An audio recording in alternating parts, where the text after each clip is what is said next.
1 second. I'm just trying to make sure we're live before I do anything else out of the ordinary, or just do anything really in that matter. We are live. W.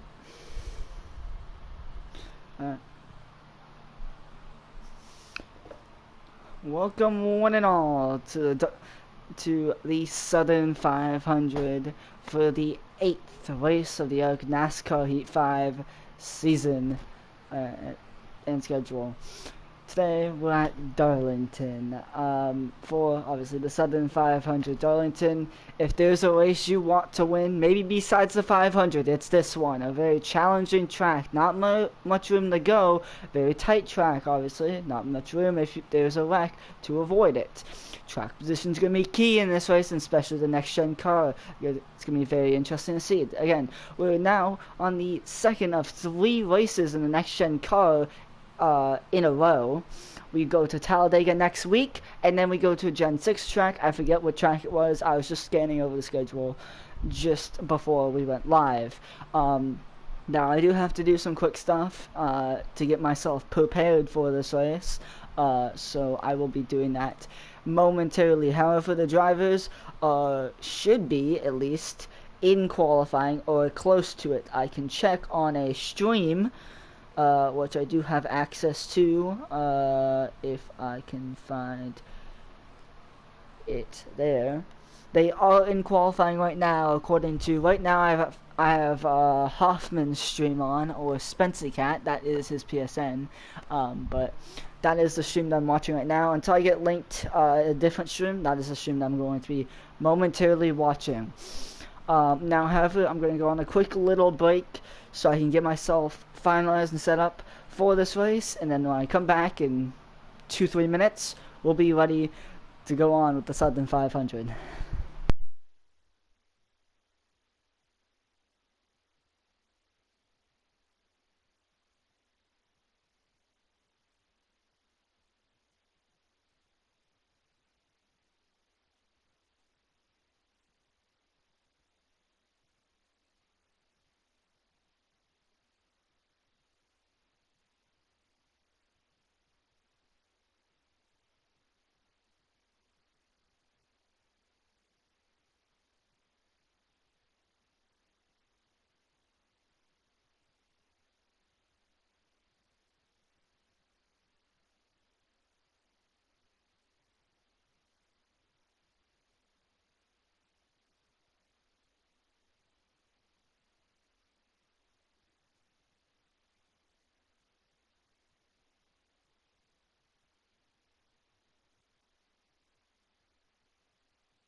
Hello everyone, I'm back and ready for the Southern 500. I have my chair beside me, just in case I need to sit down, which I probably will need to sit down a couple times this race.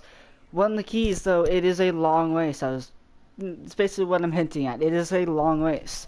For a lot of drivers, it's really tough on them. Not only is it a 500-mile race, it feels like it's almost a 600-mile race just from how long it is. It feels longer than the 500 that we ran not too long ago, just about 2 months ago.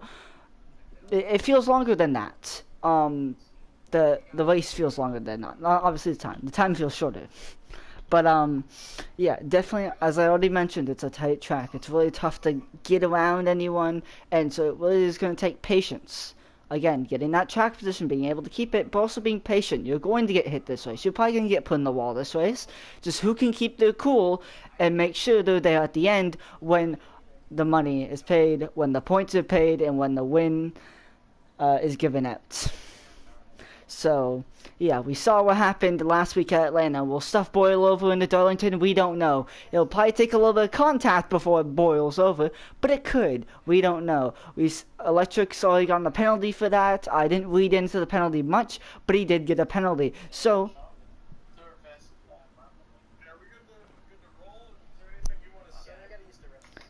hold on, I'm making sure I have, I want to make sure I have a stream up so I know when I can join. I also need to check if I have an invite, so I'm going to do that. Sorry for the blue screen. I need to text in Discord now because I don't have an invite.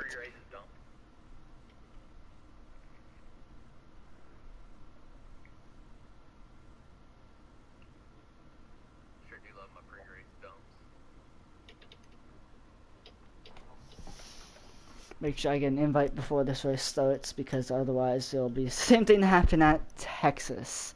Thankfully, we should have stuff resolved very shortly. I still have not gotten an invite, so a tiny bit of panic, but not really. Anyways, we mentioned Texas, and we saw a lot of patience there in that last half of the race. And I feel like that's what we will see here, or needing to see. People will probably be anxious and really aggressive, which is fair. You have to really make moves and almost force moves. But that's also how you get people right. The one thing you do not want at this track is to make people mad. There's going to be a lot of people mad after this race, and the winner is not going to be mad. And in order to have a shot to win, you most likely will have to keep your cool. I've already mentioned that many times, but it's the same thing that happened at Bristol. You need to be calm. You need to be cool and accept that stuff will happen to you. You just have to put yourself in the right position so you can inevitably be there at the end to have a shot to win. I got an invite, so that is good.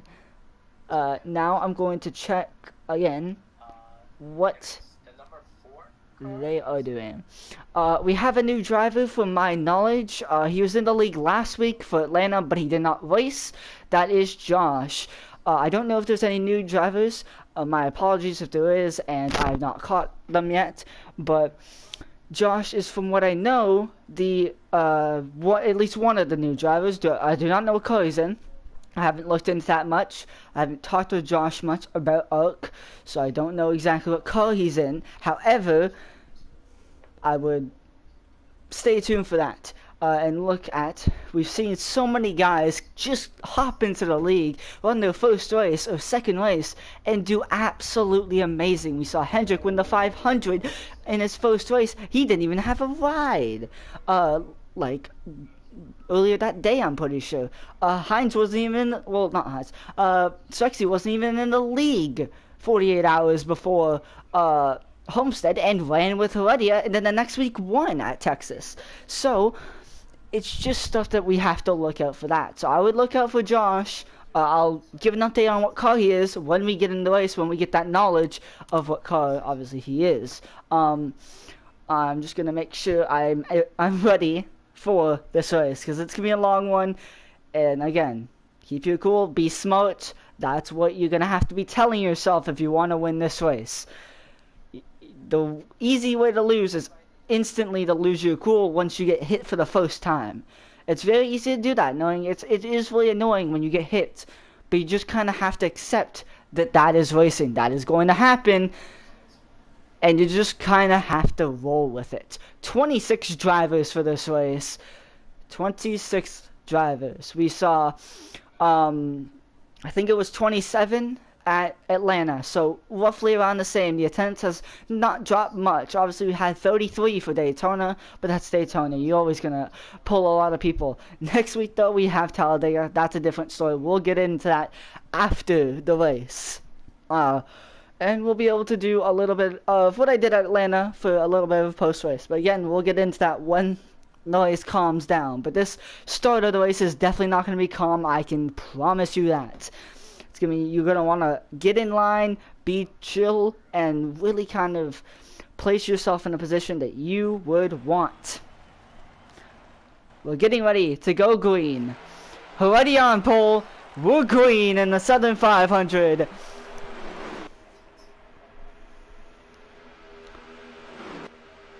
Listen to the roar of 26 next gens get up the speed and around this historic Darlington track, side by side for the lead. Heredia and Shake side by side. Shake pulls ahead. How about is Tack?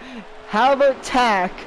I've been monitoring him all season, and just what a run by him already. Good qualifying position, puts himself in third. I would not count out him. Sickham's in the wall. A little bit of contact. Watch out for turn 2. I'll explain that later in the race on why it's so treacherous. I didn't explain it in the pre-race. Kind of forgot about that. Anyways, Hendrick moves up in the 4th, with Sickham having his issues. Behind him, the 19 car, who's been running pretty good all season. We got Tanner back here in kind of the middle to front half of the field. Just kind of, again, we see space between a lot of these cars. Everyone's just trying to chill, not really make any huge mistakes, and not really push anyone. You're gonna see moves like this, like Tanner's making, but again, leaving a lot of space, not really pushing the issue. We might even see some give and take, which we don't see in a lot of races. Surprisingly, this is one of the tracks where you do need give and take. Even though it's tough to pass, if everyone's kind of nice with each other and patient, that's how we get around here with hardly any cautions. However, I would expect if we get a couple restarts, there's going to be a lot of cautions. Just because everyone close quarters around a tight track doesn't work out that good. Think of this as Monaco.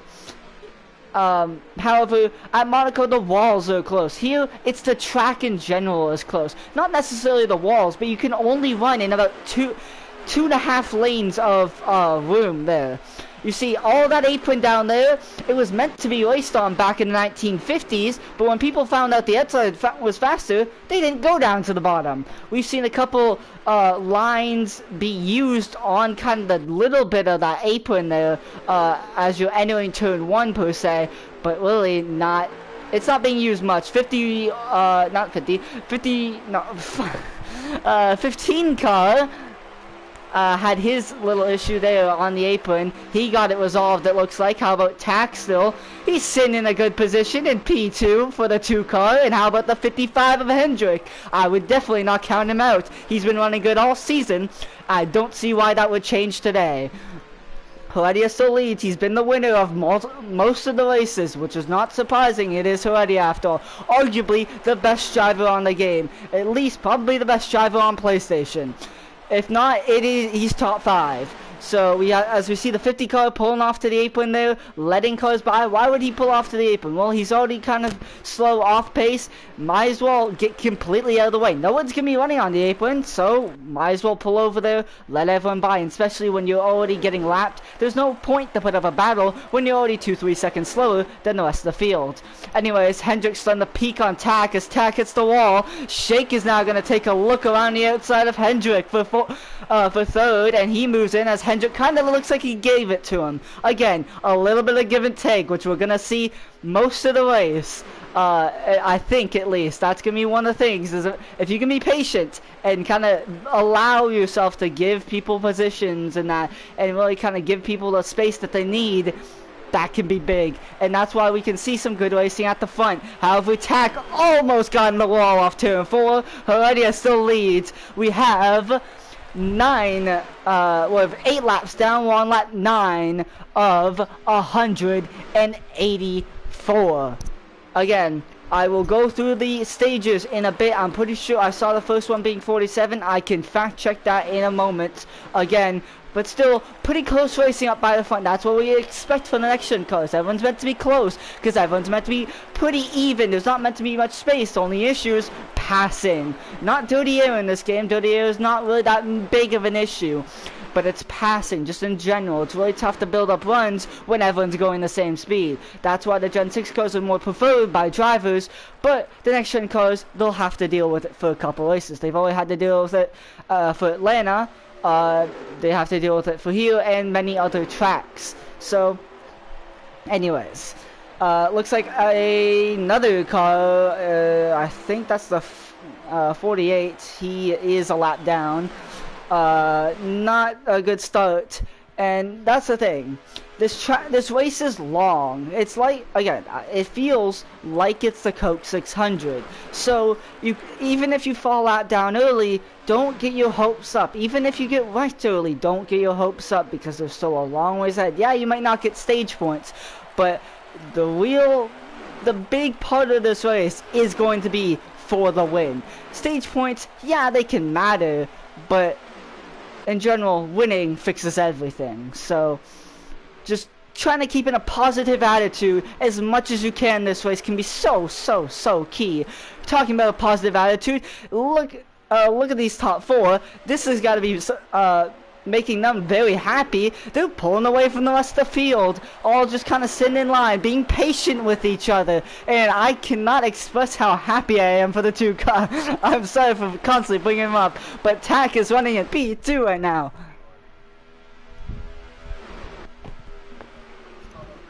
Yes, he is running in P2. I just had to check that. I just had to check that. I'm gonna try to move around streams. Tack did send me his stream. I think that's a better view than Hoffman's stream, so let's switch streams and go over to Twitch so we can watch Tactical Strap or Cool Dog on Twitch. That is where I'm watching the race and being able to look at the laps and really all that stuff that's happening. However, so far we have I kind of ruined it. I was gonna say how many laps we have done, but Tack does not have that up yet. I'll let you know when he does. All I know is I can't even read that. Anyways, Hendrick starts to fall off. Is starting to fall off a tiny bit. Maybe trying to back off a bit, or maybe he's just not able to keep the pace of these front guys. Again, it's kind of at a point in the race where there's not much that you should really be doing besides taking care of your stuff, being chill, not really pushing the issue. If you're in the back, maybe you want to push the issue. Talking about pushing the issue, Tack almost made a move for the lead. However, he settles back in behind, and that is a caution for what do I know? Well, for what is it? I have no idea. But it also allows me to sit down and cool down. It allows the viewers at home to do the same. If you do have anything you can start cooking up, like, I don't know, in popcorn or something, I would start getting that ready, because we're gonna see a lot of action this race, but oh man, is it gonna be a long one filled with action. As the sixth car of Heredia leads us on to pit road. Why would everyone be pitting right now? We've only ran a couple laps, right? Well, we've ran enough on the tires to the point I can actually check Tack's tires right now. They're in the 80s and 70s from what I can see. There we go. 50s and 60s, actually. I think. I was trying to read that. It was really tough to read that when you're not looking straight at it. I'm gonna plug my phone back in because it needs to charge. Anyways, a couple laps down. We still have many more to go in this race. Race off pit road goes to the number 6 car of Heredia. And the 2 car of Tack sits right behind him. 38 of Shake. No changes in the top 3. However, Hendrick lost 2 positions to the 34 and to the 19. We'll be getting ready to do Choose Cone. Choose Cone also, I'm pretty sure it's entering turn 3 or it's entering turn 1. We'll see. I just glanced at it. Again, I just glanced at a lot of stuff before this race. I didn't really go over it like I have in races past. Anyways, does not obviously look what we're doing Choose Cone there. So we'll wait till we get down into turn 1 to do Choose Cone. Anyways, just kind of taking a look. Alright, now I feel like it's a good time to mention, now that we're under caution, why is turn 2 so tough and is going to be such a key point of this race? Well, there's a bump in the middle of turn 2. You can avoid it. It's I wouldn't say easy to avoid, but it's pretty solid. You can avoid it pretty nicely. However, if you do hit it, you either will spin into the inside wall like Kyle Larson did twice in Darlington just last time we went here in the Cup Series, or you'll slam the outside wall because you're overcorrecting your car into the wall. It's not as bad, but remember, we have damage in this league. You can always see on Tack's car here. Now that's already repaired, I'm gonna guess, but it just doesn't want to fix for us. But damage can be a thing. It can affect your aero. It can, maybe if you get enough, it can affect your engine, which is something. Even aero can just make your car feel a little bit different, a little bit tighter, a little bit looser, depending on where it is, and that's an issue. And just, you want to avoid that. You can easily, even just as you overcorrect into the wall, you can still lose 5/10 to a second of time just by doing that. I almost lost a race here in the next gen cars from doing that. I almost lost it to Shake and Bake, who was on the inside of the second row. We're back green in the Southern 500. Heredia leads us to the green. Shake on his tail and Tack on the outside. Not a good start from the 2 car. He's gonna fall back a couple positions. It's gonna help if he doesn't get walled. 19 just, I don't know if he hit walled himself or he did get put in the wall. Tack just got squeezed. Wow, 3 wide. Someone's gotta back out. Hendrick is the brave one who backs out. Crash, huge one. It looks like AJ's in it. He's still wrecking. They're still wrecking in turn 3. That should be another caution, and that is what I mean by cautions breed cautions at this track. You can hear everyone slow down. And now it's time for another caution. For a lot of these drivers at the front, they're like, come on, we just want to run green. We just want to go racing, not do all these damn pace laps. We want to go racing. But cautions are necessary, and especially when there's a huge wreck, it's safer to throw a caution. And it can also help a lot of people that have damage instead of just having everyone run around with, some people running around with 60 aero going and like 80% engine and going around in like 3 seconds off the pace just because they can't go any faster. Anyways, this is gonna split the strategy. Who comes in the pit? Tires matter here, yes, but track position does too. Do you go track position or tires? We saw if I can get to Heredia picked track position. So did the 34. They both picked track position. Same with a couple guys behind them. I'm pretty sure Hendrick was one of them. However, Shake and Tack and a couple others decided, nah, we want tires. This is where the strategy splits. This is, as a driver, this is a really tough call, and that's why you hate these cautions, because you know people are going to pit and you don't want to be this off sequence. And especially pitting right here, as much as it gives you fresher tires, which means you can slightly faster, it also means you're about 10-15 cars behind where you were if you didn't pit. So it's, again, track position over, you know, tires. Do you want to be faster or do you want to be at the front? Again, being at the front, catching a quick caution can be huge here, and especially. Now, this is not necessarily what these guys are going for. We just ran one lap on our tires. Why would we pit again? We're just gonna stay out. The tires haven't worn that much. We'll be fine. They are so far back. The next gen cars don't have much tire wear, so we'll be fine. That is the thought process by these first 10 to 15 cars that did decide to stay out. We'll have to go all the way back to the 38 car back there, that black 38 car, about around 15th. I can actually fact check that. TAC is 15th, so, yeah, right around there is where, Shake is on that. Now, we'll see everyone go in the choose cone here as we enter turn 1. What lane do you pick? Heredia picks the top. Now, do I know who is Mason? I keep forgetting Mason's the 34, but he picks the outside, well, the inside. My bad. The inside. Hendrick picks the outside behind the control car of Heredia. Why would you pick the outside? In general here. Well, if the control car is on the outside and you are right behind him, if you can go when they go and get a good enough run, you can potentially clear the bottom lane, and next thing you know, you just basically cheated out a couple positions. But the issue is, if you don't get clear and you get kind of stuck, you can lose 5-10 positions and you can potentially get walled, which could leave you with lasting damage for the rest of the run, whether that run is 1 lap or that run is 26. It will be a handful if you have to go that long with damage. Trust me, that. Anyways, no damage on the 6 car, no damage on the 34. We're back green in Darlington. Heredia gets clear. That's exactly what Heredia wanted on the outside. Not so much what the 55 wanted. He just got hit just a little too much. He's going to get hit again as he tries to regroup and get himself back up to speed. Potentially clear the 23 if he can. Let's see.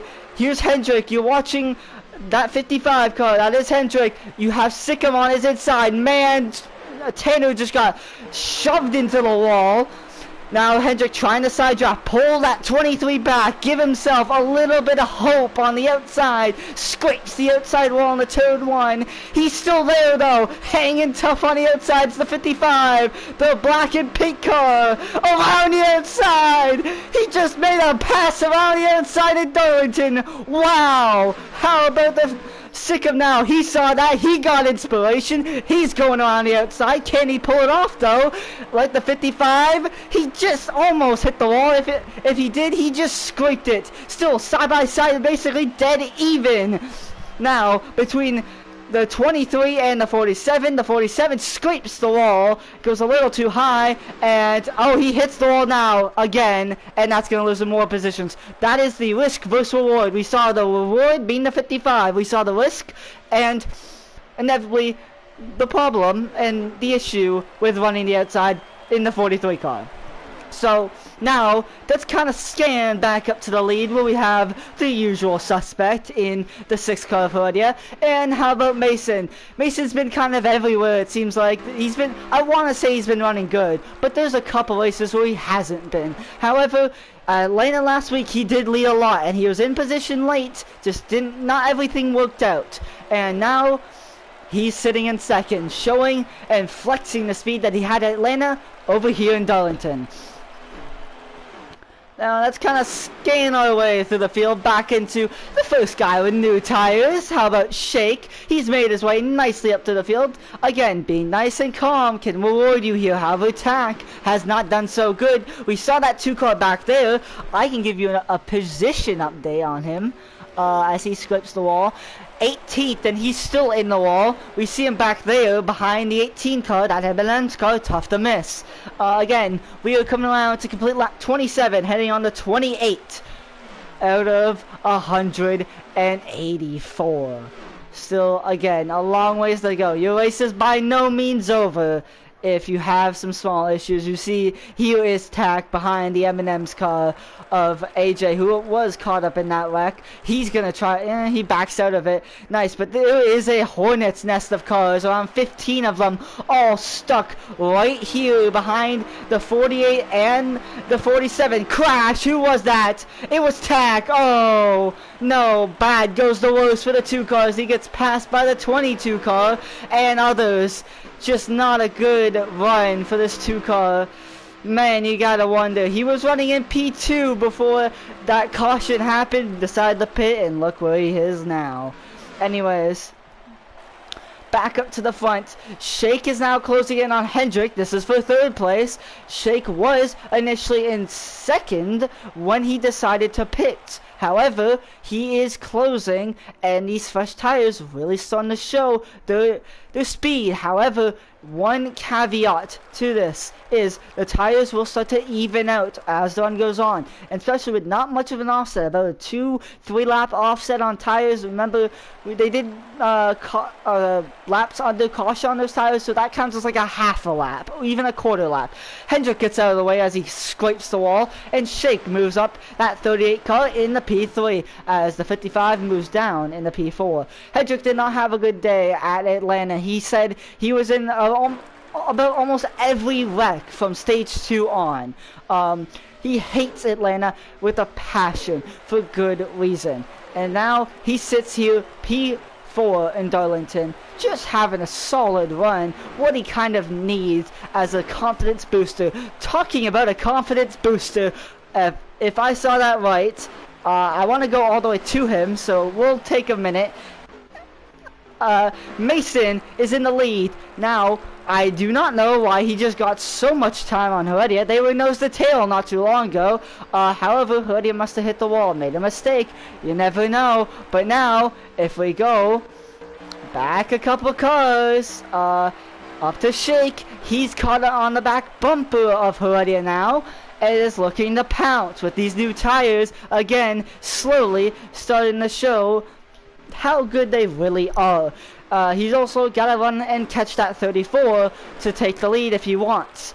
However, that 34 is a decent ways up the road. Not really. It's going to be a little tough to get up there. Again, as much as some people may say this is a boring part of the race, I don't see it boring one bit. We have action almost anywhere we go. As long as you're not watching a single car, you have action anywhere. You have action in this 3-car pack. Maybe not the best action, but enough that we can sit here and talk about and really kind of have fun talking about. And then talking about having fun talking about, let's see, who's a car? Hoffman. Let's just see. I picked a random car in the middle of the field. Hoffman in the 77, not 77, in the 7, sorry. He has Tack right behind him, who's been at the front. He's been at the back now, and he's trying to make a move on that 7 car. If we look just up ahead, there's a couple car pack there, which are side by side, racing each other nicely. And let's go about, let's see, Tanner. Where is he? I saw him. I just want to cut this camera. There he is. Here's the Exalta car. He is sitting right around. I can't tell you the exact position, but he has the 43 behind him, AJ and the 18 ahead of him, and a little pack of cars ahead of him.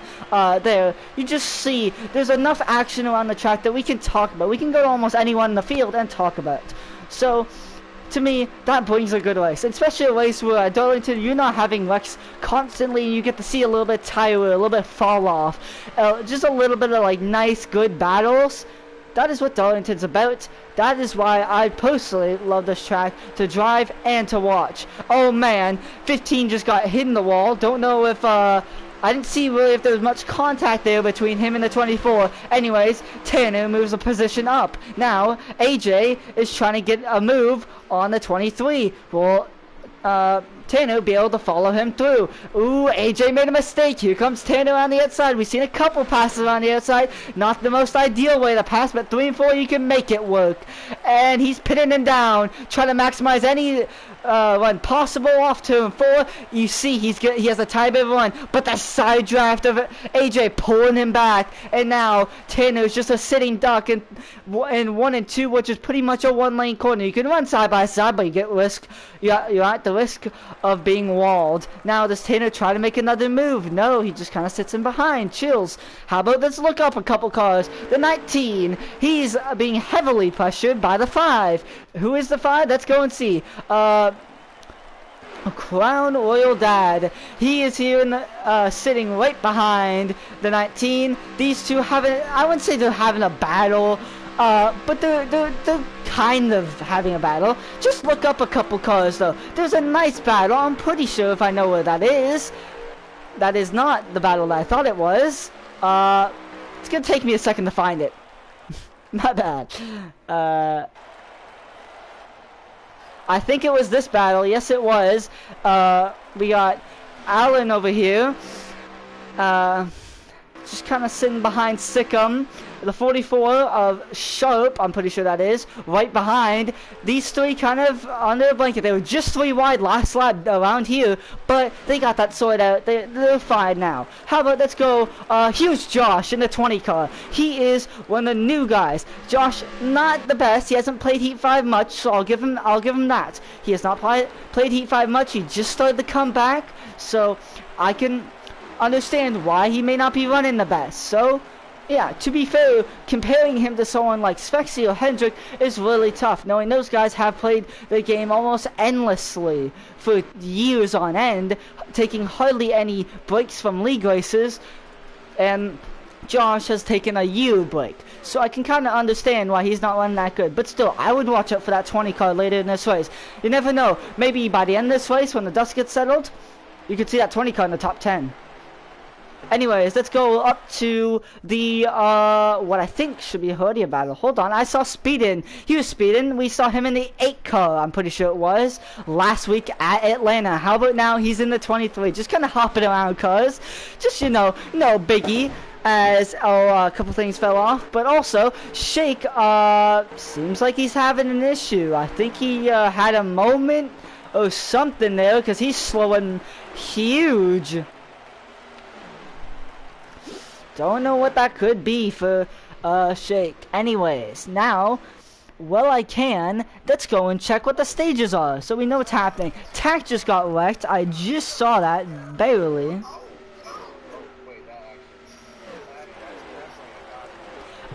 There might be a caution coming out. I can give you an update in a second. I'm also trying to check the stages. 46, so we're closing in. We're on lap 43, now 44 right now. So we're closing in. Let's go up to the 34 car of Mason, who is leading us under caution. Well, not leading us. So Herdia is leading us. I missed a lot while I was scanning through the field, but that is fine. That is fine. We don't have to catch every bit of action. I'm telling you there's action on this track. I'm telling you this is good. This is fun. I'm having a lot of fun right now. We're on lap 40. Well, we're coming to that, so we'll probably see a green light checker if I had to take a wild guess. Again, though, Herdia leads back where he is familiar with. How about Hendrick, though? Not too far. Well, I wouldn't say not too far. He's on his bumper, but there's also caution. So, yeah, I would count out Hendrick, though. We saw him win the 500. Why not win another Crown Jewel race, huh? We'll see what happens when the dust settles, as I've already said. Again, we see players right now. We can mention about 3, 4, 5, 6 cars that are good right now. We'll watch those cars. I would say wait 100 laps or so, and then go and see where those cars are and see who the new players are, because we'll see so much change all race. We've already seen change. We saw people like Tack up here, and now look where Tack is. He is 22nd. He was in 2nd place just 20 laps ago. So if that shows that there is going to be change this race, if that doesn't show that there's going to be change this race, then what does? We're all coming in the pits now. What I think is, we'll see. We'll see what happens. I'll try to listen into the Discord to get you guys an update. I also want to sit down. I've been standing for like 20 minutes. So might as well sit down when we get under this first. Well, not first, but under this caution. I think it's the fourth now. It does. If you look at this on paper, it does seem like a wreck fest, but it really hasn't been. Just a couple odd spins and bad positions have caused some cautions, and all in all, this has been a pretty good race so far. The field spread is actually really good, and I'm really starting to love it.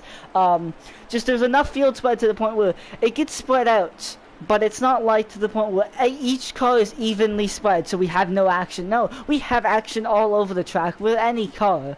You could watch for one lap and you could be entertained. You could watch for the whole race and be entertained. So, yeah, we have action pretty much everywhere on the track, which is something I like and something I've really enjoyed over.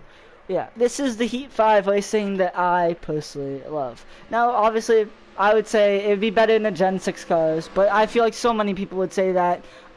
Would it be? Yes, probably. But we have to deal with the next gen cars, so why not? I don't want to hate on them too much. That comes for later in the season when we have next gen Charlotte for the champ finale.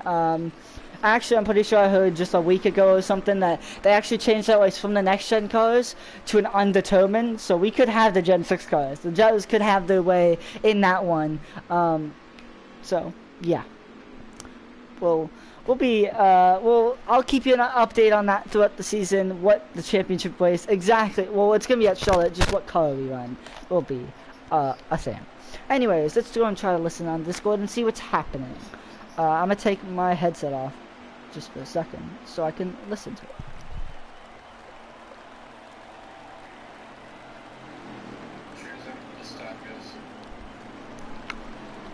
They are choosing this time, so Claudia picks the bottom. Hendrick picks the bottom 2, Sharp on the outside, Mason on the bottom, Sikkim on the outside, the 48 of Allen on the inside, and I think that's the 19 also on the inside, Speeding on the outside.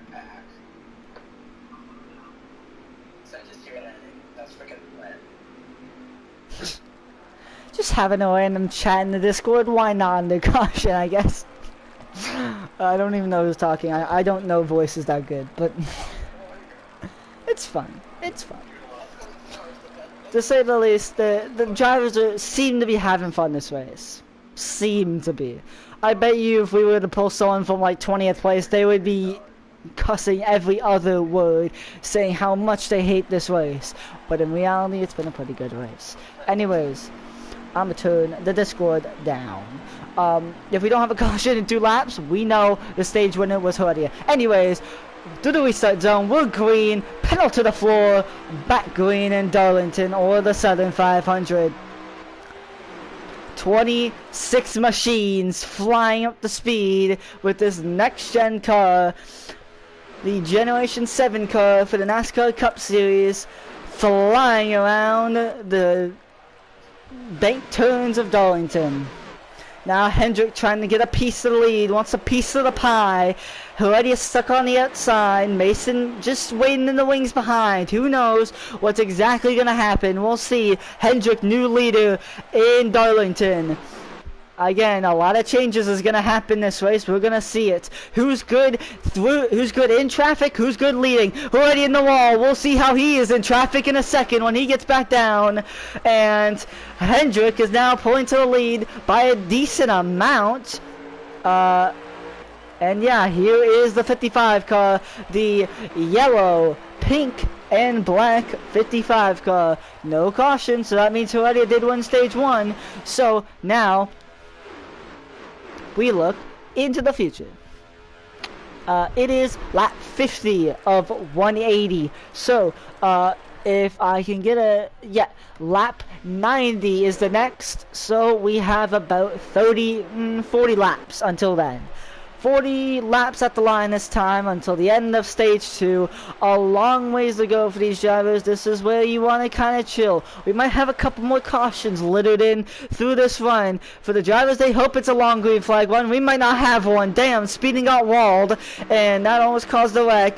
The 19, oh, the 18 also trying to save it. Wow, they are almost wrecking everywhere, but they're all saving it, so that means we can stay green, clean and green.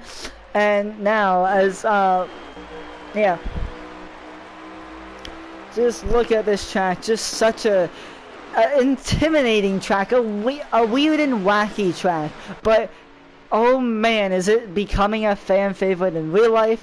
And has it become a fan favorite for the drivers, it seems like. Well, a driver favorite.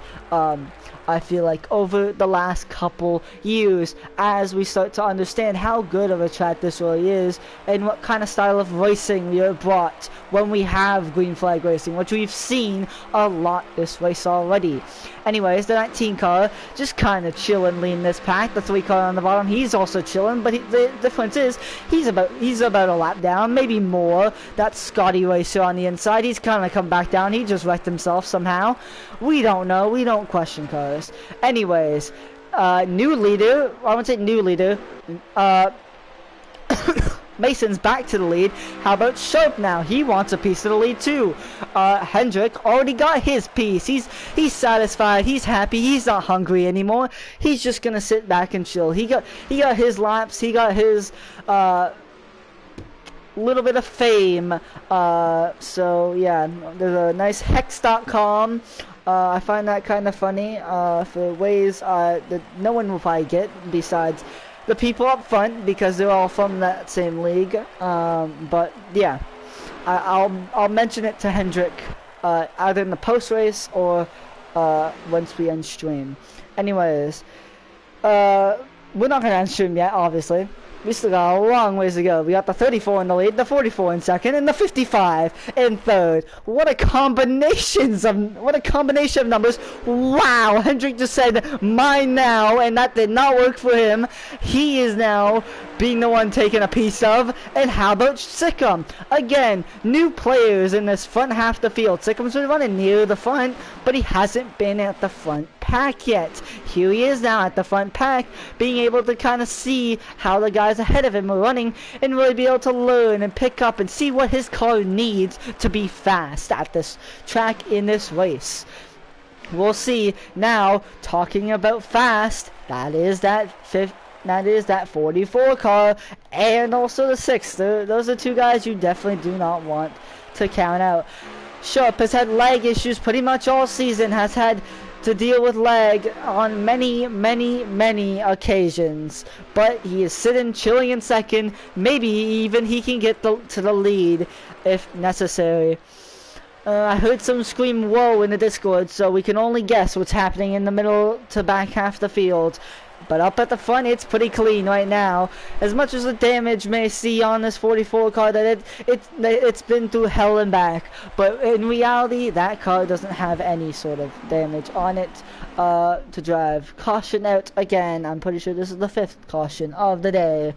I'm pretty sure it was also for the thing I mentioned when someone screamed "whoa" or "oh." I didn't get exactly who it was. I just heard a scream. So usually when you hear a scream, that doesn't mean something good, and in NASCAR terms, that usually means a caution.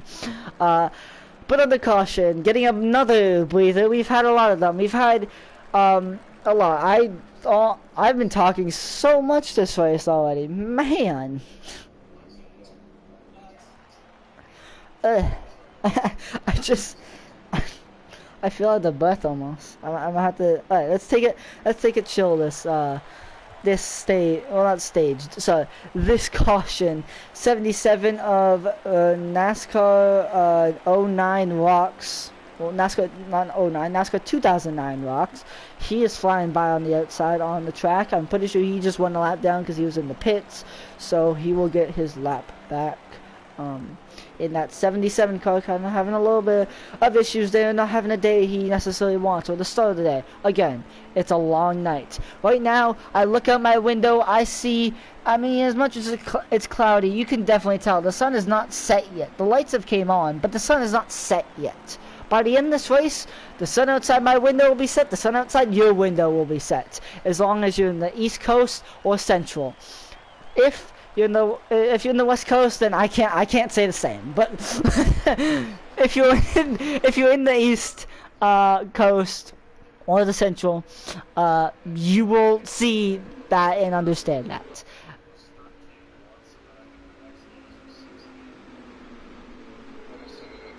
Wait, I didn't like the stream.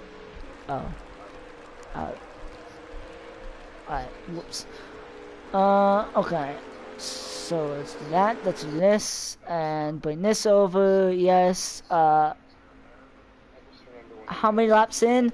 We are 59 laps in, coming lap 60. So choose cone is gonna be on lap 60, which means we'll be going green on lap 61 out of 90 in stage 2. Well, I mean, it's not technically 90. I mean, it's like a I don't even know how long, 44 lap, actually I'm pretty sure it's a 45 lap run in the stage in general, but a couple cautions will interrupt that. However, we're 60 laps in now, and the caution for stage 2 will come out at the end of lap 90, completion of lap 90.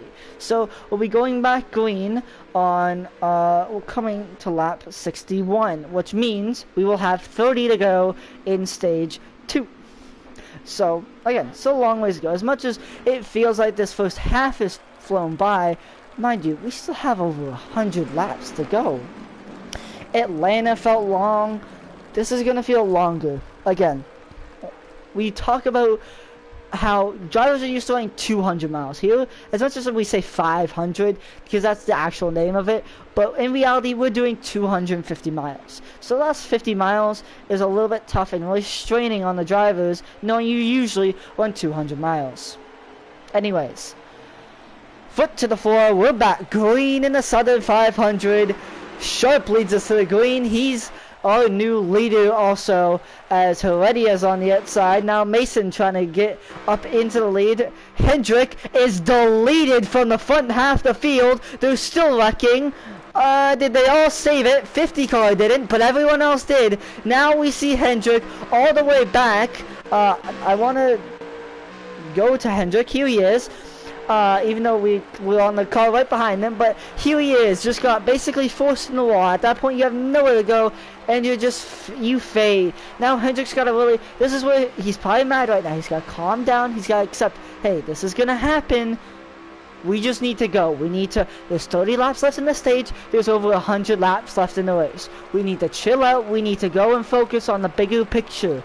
Getting back up to the front, maybe not before the stage ends, but before the race ends in around 120 laps from now. So, again, still a long ways to go in the race. Being chill and calm, cooler heads will prevail throughout this race. Shake.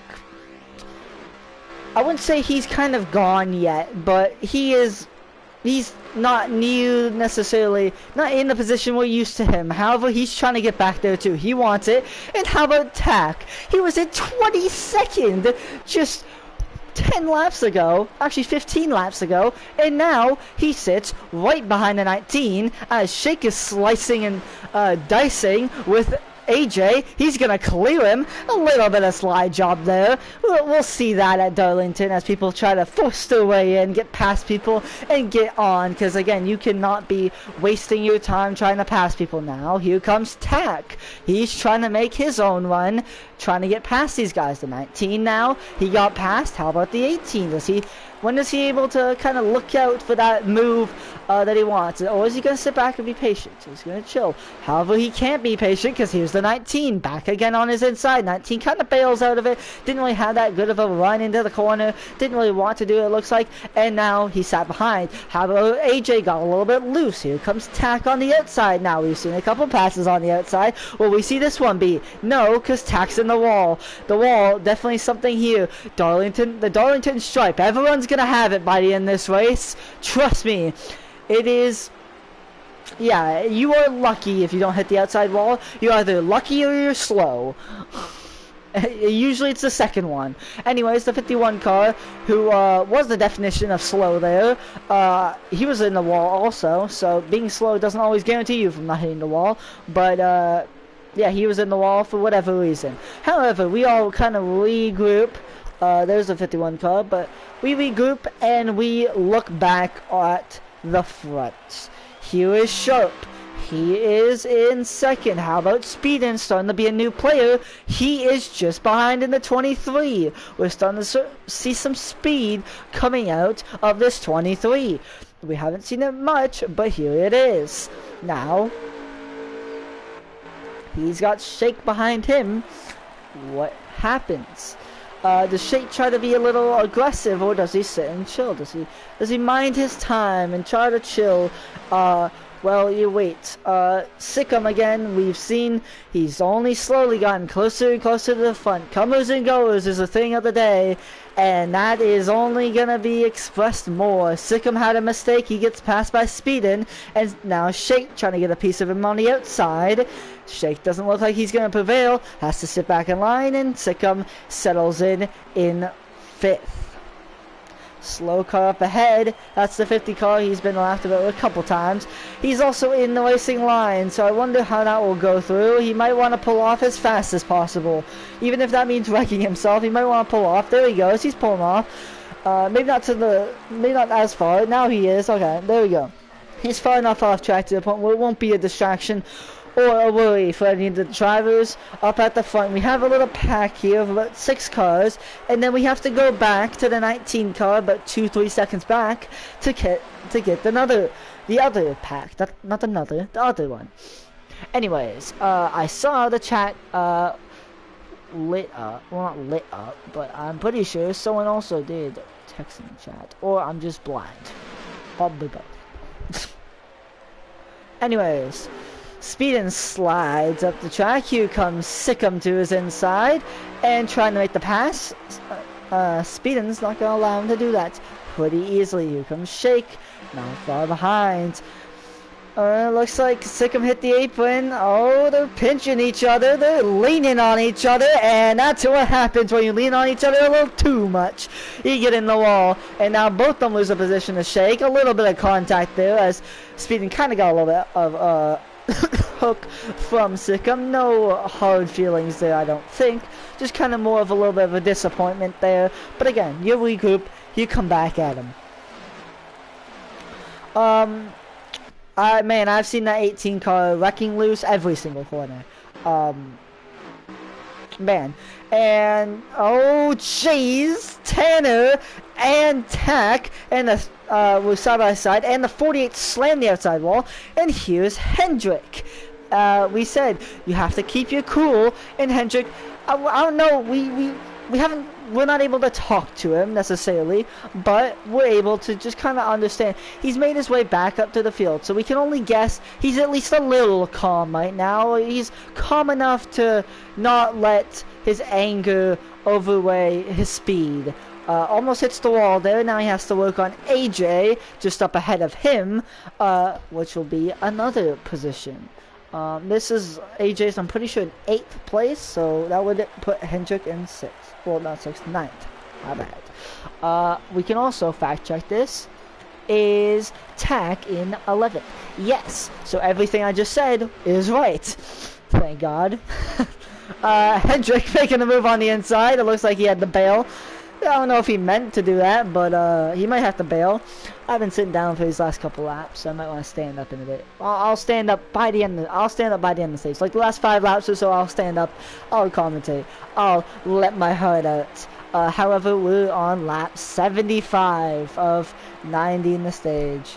We're closing in on that. We're closing in about halfway through this run. So this is where we're going to start to see, again, some guys start to fade. Maybe the cars are not fit for the long run, or maybe the cars are, so we might see a little bit more of comers and goers. It'll be a little bit tougher to see them, knowing that it's not as easy to pass as the Gen 6 car would be, but, well, it's really just kind of going to be patience. Again, Hendrick has shown his patience nicely and is up here right behind the 18, right up here. I gotta give him some props. After what happened at Atlanta, it seemed like he just was hating that race every second of it, and now it doesn't seem like he's hating it as much. He got walled. He got sent back to like 15th, and now here he is in 9th place. Not bad. Not too shabby, if I say. That's a new word I've used. I'm gonna use at least for that.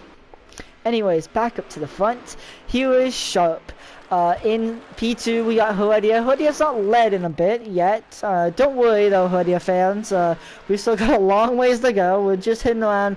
We're getting close. We're getting around 105 laps left in this race. We still got a whole another stage to go. But yes, I would not worry if you are. Why'd I say it like that? But yes, I would not worry if you are a 6 fan. I would not worry if you're a fan of anyone, unless you're a fan of a guy who's 3 laps down. In that case, why are you a fan of him? Unless he's a friend. Then I can understand that. Anyways, Mason kind of having a little bit of a slide there. Don't know if that was netcode, if that was. We got Scotty Racer up ahead. He's also joined with by the 15 car. He's also up ahead. The 15 car has been all over the place. Pretty sure Hendrick was passing not too long ago, and now here he is. He was also in the... it took him like 3 laps before he went onto the apron. Scotty Racer pulls off the apron. He's now gone out of the picture. He dropped all the way back, knowing there's other cars to come. Smart job by that 3 car. Still, again, as much as it may be, oh, it's 10 to go, oh, it's 12 to go, that's still a long ways to go. You really don't want to start pushing until around 8 to go, 5 to go. It really depends on where you are. Yeah, sure, if you're further back, like you're speeding right now, back here, yeah, you might want to push now, but I think he's already been pushing. If you're leading a pack trying to pull up, yes, you have been pushing. The 15 car is maybe not going to make this too easy on speeding. I would hope he pulls off. He's looking like he's going to do that, but he hasn't fully done that yet. He does. Thank you, 15 car. You've not caused a major issue. Back up to Sharp though. Now, if you're Hoodie, you might want to start moving with 8 to go. If you're Sharp, you might start wanting to move with 5 to go. It really is, I wouldn't say preference, but it's more what you think you can do. How many laps do you think you need? Again, you gotta kind of add a couple more to it. If you think you need 2 laps, you really need 5. If you think you need 5, you really need like 8. If you think you need 7 or 8, you think you really need 10. Again, it's tough to pass here, so you gotta have some couple attempts at it, and again, just not giving yourself a deadline. So the earlier you can push, the better, but you don't want to put yourself out front too early. That may put you as a target. Anyways, talking about a target, that's slowly what's happening as we are on lap 83. Apparently someone has looped it.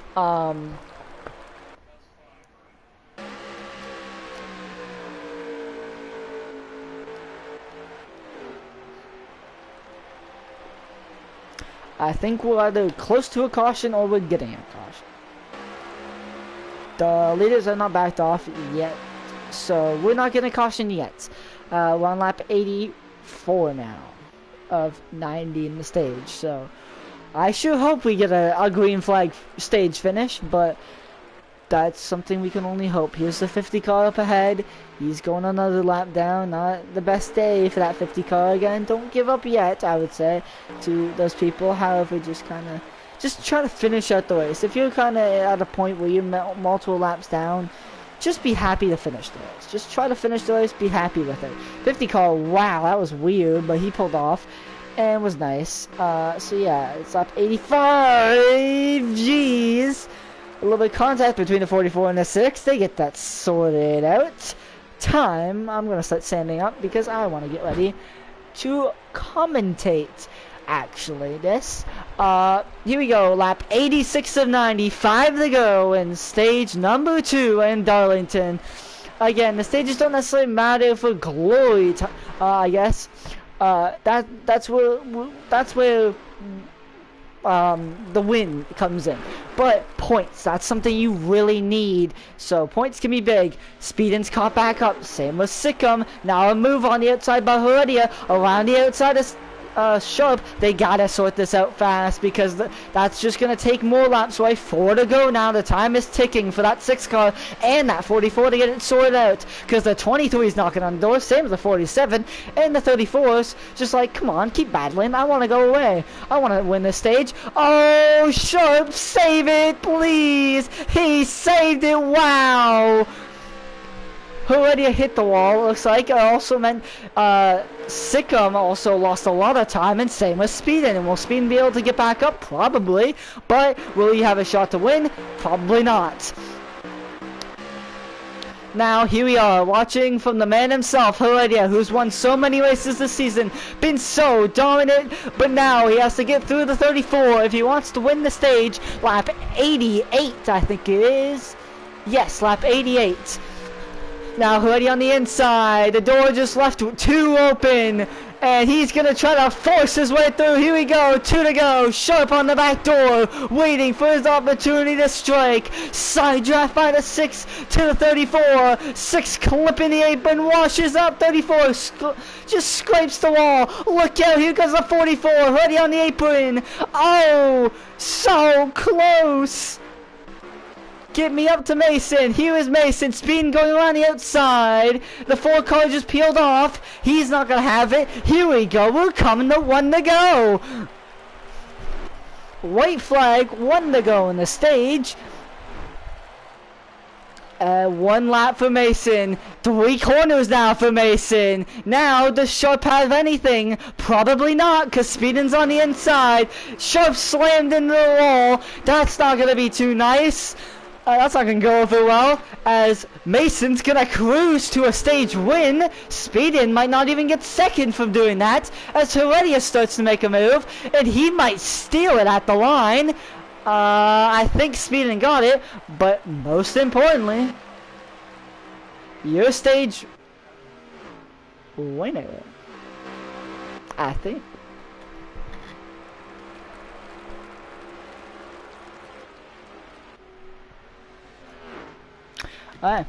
Ow. I think I caught. Did I read it wrong? 92, my bad. 92. Can't believe it took me that long to read it. Anyways, 92, so that means... I don't even know. Anyways. I'm pretty sure this is the last lap, which would mean Mason would be the stage winner. Or what is happening? Mason's on the apron.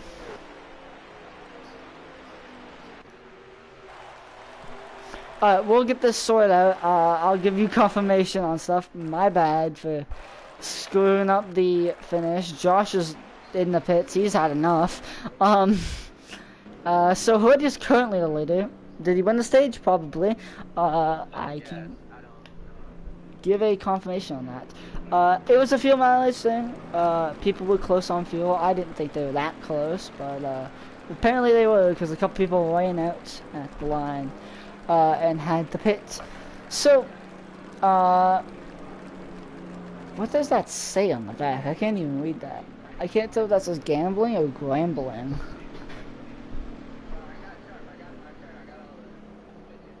Gambling, that's what it says. I was gonna say, if that says we are gambling, I'm gonna be a little confused. Alright. Anyways. We'll get that sorted out. Heredia is the for sure stage winner. Tack is coming on the pits. It is lap 93 for him. So for them, it is lap 91, not 91, 94. Oh man, I'm messing up my words there. Anyways, though I can give you confirmation that the stage, that the race finish is coming up next. Lap 184, not 84. Lap 184, which would mean we have just under 100 to go in this race. It has been a fun one. But we're getting ready. This is where the money is made. This is where the heroes are made. This is where the villains are made. A long ways to go. You have to. This is where we're gonna start to see people get fatigued. This is where we're gonna start to see people kind of get tired and just, that's the same thing, but just kind of fall off and maybe not have as much pace. Maybe just kind of are too exhausted to do anything. So that and maybe some guys that have been kind of saving their stuff or haven't gotten the light yet that they need, or the track position that they need, now might get it. Again, you cannot make a mistake. You cannot really make a mistake at all, having strategy or anything. Josh goes by around the outside in the 20 car, in that DIVEBOMB 20 car, as the field comes down to take a lap in the pits, but they also, more importantly, are going to put 4 fresh tires on. We can almost expect he is sharp in the pits as he gets driven through by Speedin. Just a normal day on NASCAR 85. I really wish we could see the pit crew. That'd be kind of fun, but we don't get that luxury. We get what we have, and I'm fine with that. Either a couple people stayed out, or they took the weight, or they are gonna pit again. Anyways, winner off pit road is the 6 car. He's been the winner of a lot of things. Will he be the winner of this race? We'll see in 90 odd laps around the Southern 500.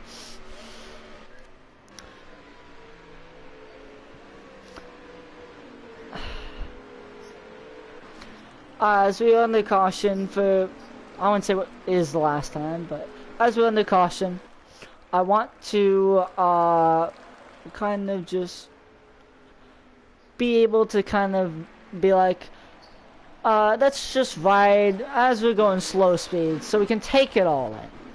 Let's ride on board the radio. I'll update you on choose cone, but just take a look at the detail on this track. Take a look at on how 704 games and motorsport games have done with this track.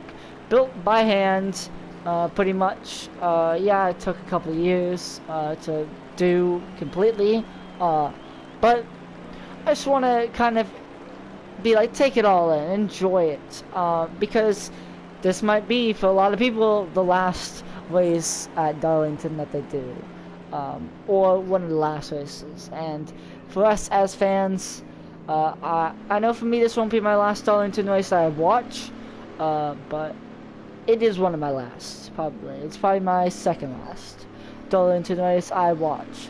So I just would say, take it in all. As much as you may hate the game, you can say it's brought a lot of memories, and it will be somewhat sad to say goodbye to this game in just a couple months' time. We have to pick up a new one. As much as we're excited to pick up that new one, I know some of us is gonna be sad a bit. Not necessarily that the game was amazing, but that the game meant a lot.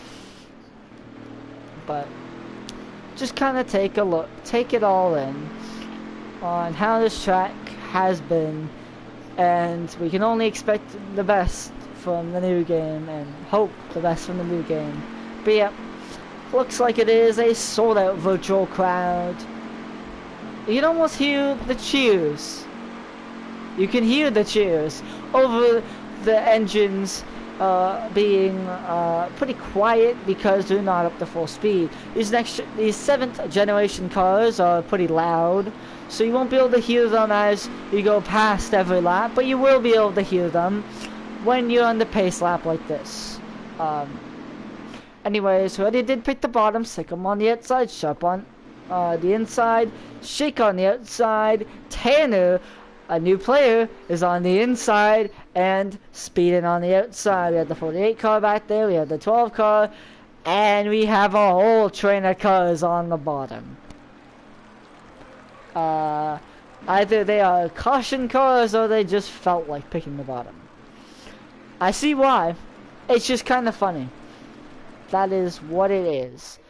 Anyways, will be green in the restart zone this time. From the knowledge that I know, I will obviously, we'll see, I guess, if we're not, but we should be. Anyways, Heredia is your leader in the 6 car. That's white, blue, and black 6 car. Driven by Brad Keselowski in real life in 2022. And still is till this day. Anyways, Starter's got the green in his hand. Heredia's got the foot to the floor. We're back green in the Southern 500.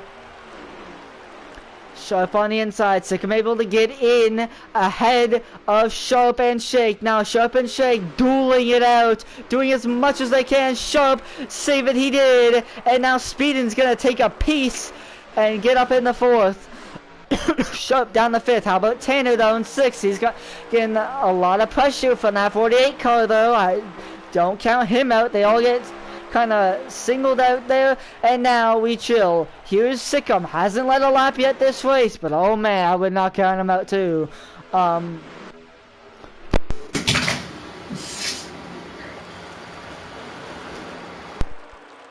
I dropped my computer. I dropped my controller, not my computer. Those are 2 different things. Anyways. Back to the game. Back to this nice race that we've had around Darlington. We've been treated with a good race, as you see. The wheeling caution lights as is promoted a lot in the NASCAR Xfinity Series in real life. It's like a thing every time they go to break, or come back from break, they always say that. But I mean, no harm, no foul.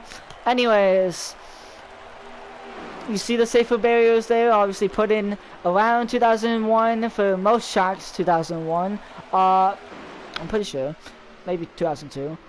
To obviously with the death of Dale Earnhardt and a couple other things, Adam Petty and a couple more.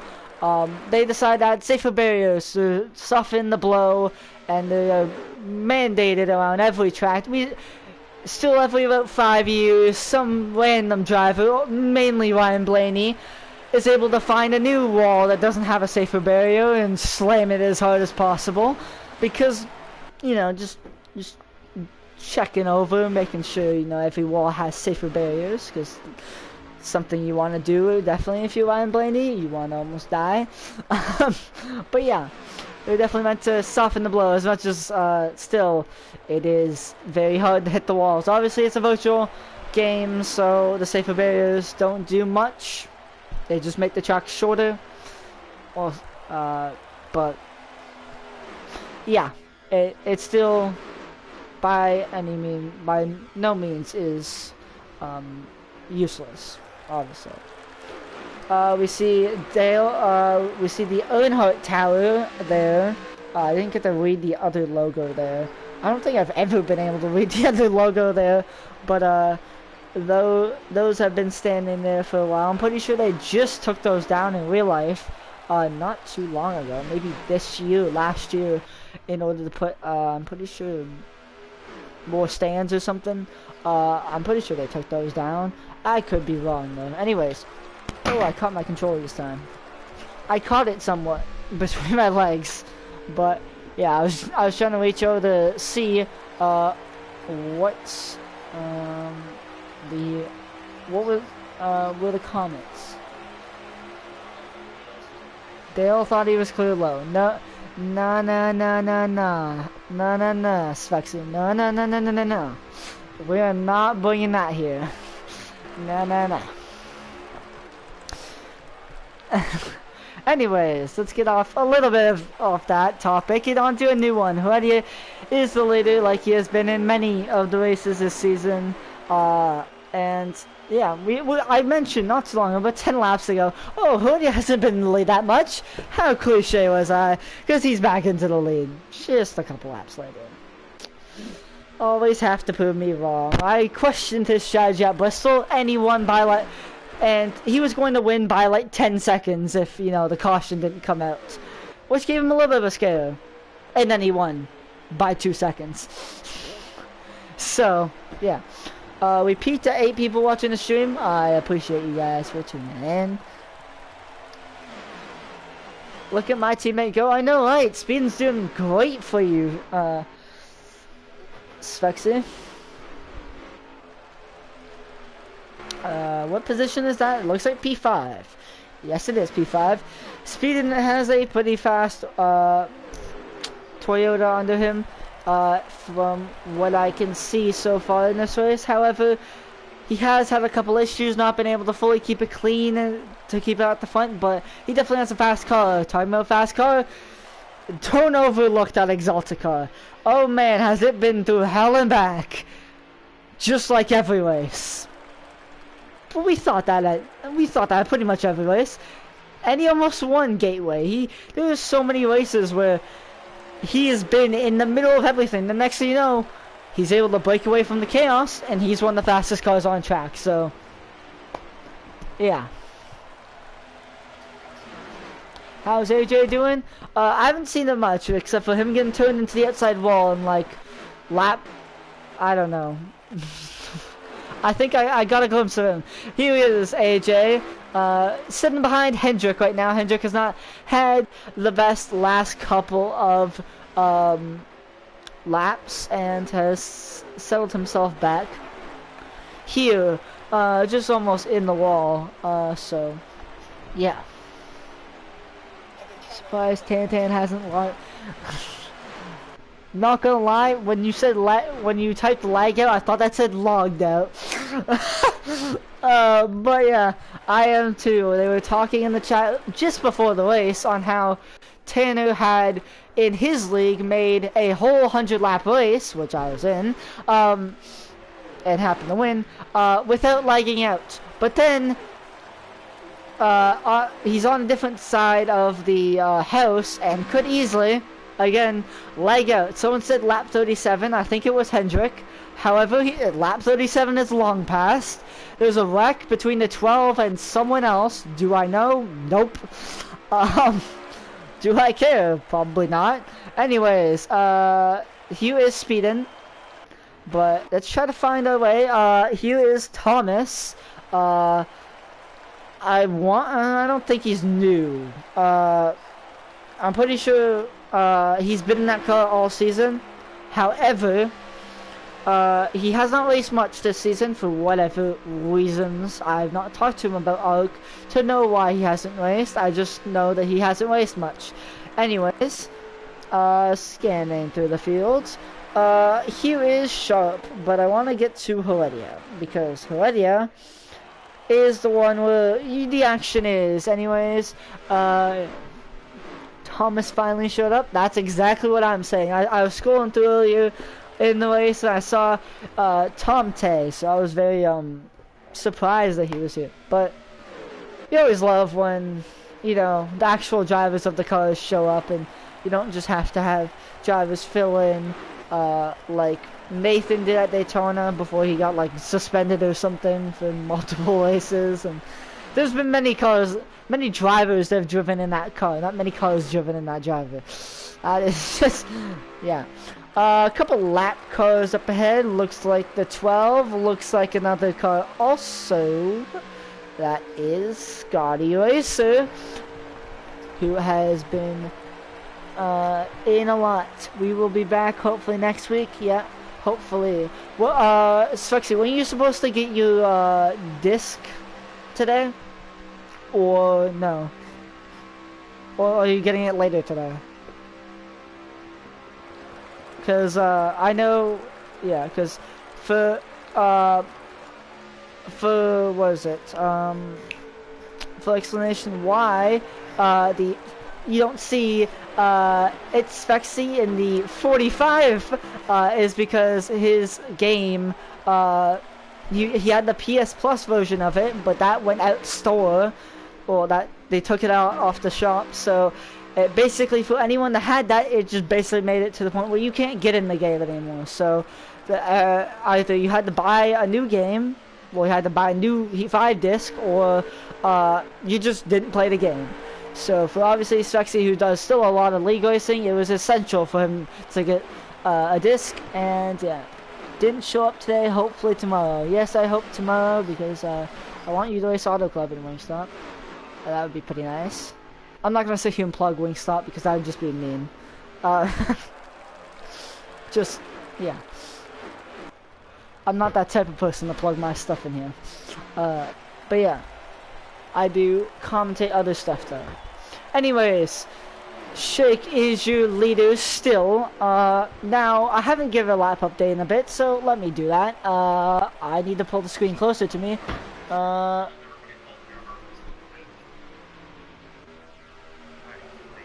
It is lap 118 of 180. 184 to be exact, so we still got a ways to go, about like 60 to go. About like 65, 67, somewhere on there. Anyways, again, still a long ways to go. We still have many green flag pit stops on the horizon if we get there. We haven't had a green flag pit stop all race. How will that play out? The pit road entry here is the trickiest, I have to say. This is probably the trickiest pit entry. We have talked about pit exits being tricky. How about this one, the pit entry being tricky? Usually they are kind of tricky, but you can still get onto them. Here, it's really tough. If you want to be aggressive, it's really tough to be aggressive without completely missing the pits, just because how hard of a turn you have to do. I mean, when you're turning left, it's already kind of tough to just get into the pits because you have to turn more left, but you have to slow down. But here, you have to hook it left, basically to a point where your wheel locks, and yeah, so you have to do that, and also you have to slow down a lot more than usual though to enter the pits. So that's why you might see some people just fully cut the whole turn 3 and 4 of the pit because they don't want to have to that slowing down. It may not be the fastest route, but it's the easiest, so we might see a lot of people doing that. However, yeah, pit road, I would watch out for that. There's a lot of time to be gained, a lot of time to be lost there. That might decide the race. To be honest, 9 people watching the stream now cannot help but mention that. Anyways, thank all you guys for watching. We are only slowly getting more heated up as we get further in this race. The top 3 have been the top 3 for at least the last 20 laps. Sikkim just hit the wall. Sikkim almost got to the lead, but then he started to fade back, and that's where we see him now. He's got Tanner and Speedin right behind him, who are side by side. Tanner, again, just kind of creeping up. Just more and more, slowly starting to pick away. And I think, yep, that is... Don't count out Hendrick, the Daytona 500 winner, is sitting in the 55 car. Don't count him out. He's been chipping away. He's gotten past some people. He's slowly closing in. Maybe not to win this race without a caution, but he can still walk away with the top 5 very easily. Maybe even the top 3 if this race goes his way. Maybe a lot of battling will bring him in this, but I wouldn't count that 55 car out yet. Don't count your chickens before they're hatched.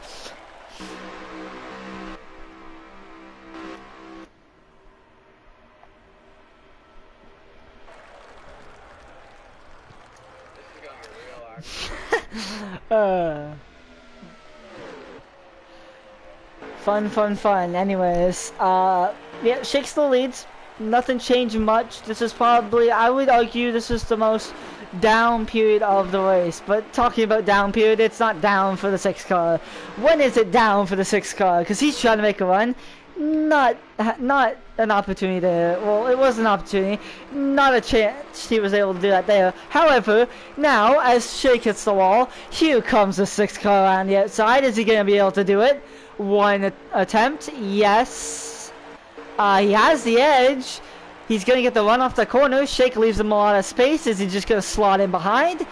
The answer is yes. The 6 car is back to the lead.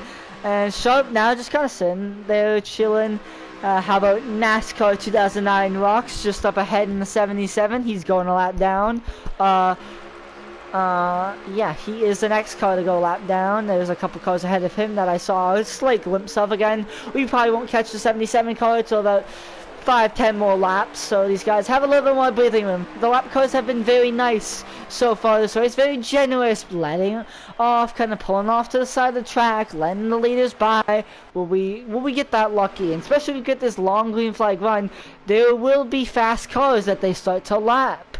Again, that will be really tough for those cars. Do they really want to let that, like, do they really want to let them by without a fight? Knowing going a lap down late in this race can be very detrimental. Again, it's not completely over if you're lap down, but if you are a lap down, it is really tough to win. So you want to be on the lap, but you probably want to be around this position. If it goes green, the top 10, I would argue the top 5. I think the furthest back that someone can win from right now, unless a huge thing, is Hendrick. We saw where he was. Talking about where someone is, Heredia's in the pits, Tanner's with him, Speedin's with him also, and that hands the lead over to Shake. We saw Heredia. Now, is this shades of Atlanta, or isn't it? Heredia was leading, hands the lead over to Shake. What does Shake and Sharp do? They go long. Who is in prime position to win the race by the end of the race? That 38 car. Obviously, Sharp spends the pits, so yeah. Everyone being very aggressive on entry. Thomas had a little issue there on entry. Shake into the pits, so that hands the lead over to the 44 of Sharp. Sharp has had many issues over the season, as I've already mentioned, whether it's being in the pits, whether it's whatever, really. He's able now to do what he can. How many to go? A lot. How is Cody doing? I don't know where he's at. Oh my god. My bad. My bad. Cody and Svexy both in the chat. W. Bang. Alright. Good old Sharp is into the pits now. Awesome, man. Just watching, like, seems like people are starting to chill in the chat, obviously. Just kind of scan through the field. I think the big guy we want to watch, Heredia. There he is. There's Shake is. Shake has one lap better tires, but he is also a little bit further back. There's a lap car up ahead. That is Thomas. Thomas not going to be too friendly, knowing he does have a decently fast car, and going a lap down can be very detrimental. Here's Sharp. He has a 2-lap overcut now. He merges out. The 12 car just ahead of him, and that's where he is. Hey, here is Hendrick. Here is Tanner. Here is Speedin is not too far behind, but Tanner, if he can latch on to Sharp and try to let Sharp pull him along, I wouldn't count out this 24. I wouldn't count out anyone. We see Hendrick starting to rear his head. There's so many guys that are just slowly peeking their way through. I'm going to have a lot of fun during post-race. Mind you, I'm going to plug post-race in here. Stay tuned. Now that we have a lot of people watching, stay tuned for post-race, where we have many of the drivers that finish in the top 5, top 10 or so, or ran good. We'll have them join the show and just really be able to talk about the race and, yeah, just kind of have fun. That is where we kind of are able to debrief from the race and enjoy it, to say the least. It won't be necessarily too long. It might be like 15-20 minutes, like we had at Atlanta, where we just interviewed a bunch of people and had fun. Again, well, I wouldn't say we had fun knowing all the stuff that happened, all the shenanigans that happened. But yeah. Anyways, 7 car tried to go by Tanner. Did not work. Who is the 7 guy? Hoffman. So, I just had to remember who the 7 guy was. Where is? So, here's Sharp. He's kind of dropped Tanner a bit. He's working his way on Thomas right now. You see the leaders up ahead. You see about in the distance there, you see 2 black cars. That's Heredia, and that is Shake. Those are the 2 black cars up ahead, not the black car just ahead. That is Thomas. So, yeah, again, stay tuned for post-race. We'll be able to talk to as many drivers as possible. Again, obviously, if they join the party. If they don't, then that then that changes things. But yeah, We'll interview as many people as we can from the front, if that's good. Yeah. Yeah. Sharp is the guy to watch. Again, we saw how new tires worked at Atlanta, and Atlanta's a draft track. How will it work at a track that's not known for being drafty and more known on saving your stuff, being patient, and tire wear. I don't care if it's next gen car that doesn't have much tire wear, tires still matter. 2 laps of offset can matter. Again, we've already seen, as much as you might think, people like Hendrick are far back compared to the leader, and Hendrick may think that himself. I've seen gaps be closed so much. Hendrick's closed so much on the leaders. So have Tanner in this race. Sharp has already taken a piece out of the lead. Same with Speedin. Don't count out these people. Again, as long as they're able to stay patient and put themselves in the right position, this race is only just starting. Again, 44 Sharp, he is the main guy to watch. Yeah. However, again, the leader still sits with the 6 car of Heredia. NASCAR 2009 Rocks is in the pits, pulling his 77 machine. 77 machine into the pits. But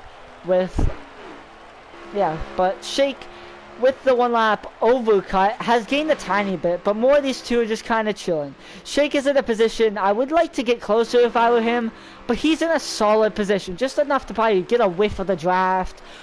And if there's lap cars that really do affect them, he can kind of strike. There's probably going to be another pit stop by the end of this race. Don't count many people out this race.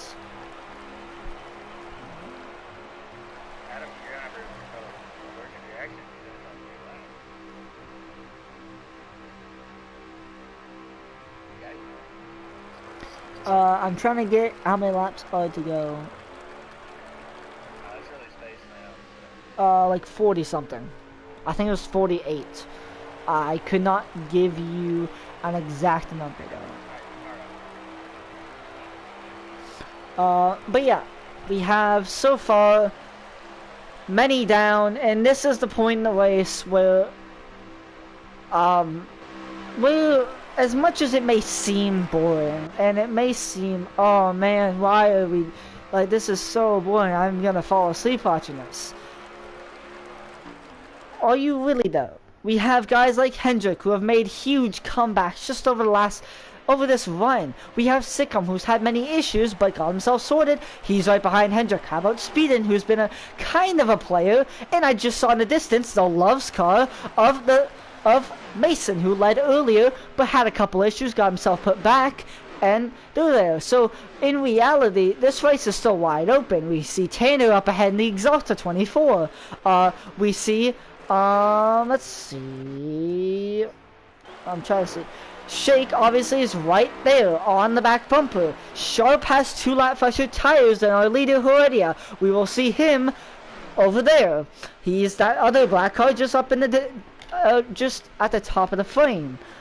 So by no means is this race over. By no means I would say is this race boring. How far are we in? Yeah. It is lap 143 of lap 1. Well, is lap 143 of 184. So do the math, and that will equal your answer. So we're closing in on around 50 to go, about 52 to go, 51 to go. Around this time should be 50 to go. So again, we should see around another 1 or 2 more pit stops. Green flag, obviously, without a caution, which can throw the strategy for another loop. The 15 car on the apron there, there's also another 15 car over there.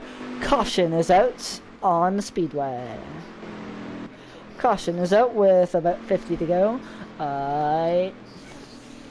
Yeah, 50 to go. There was a caution on the speedway, so we should see.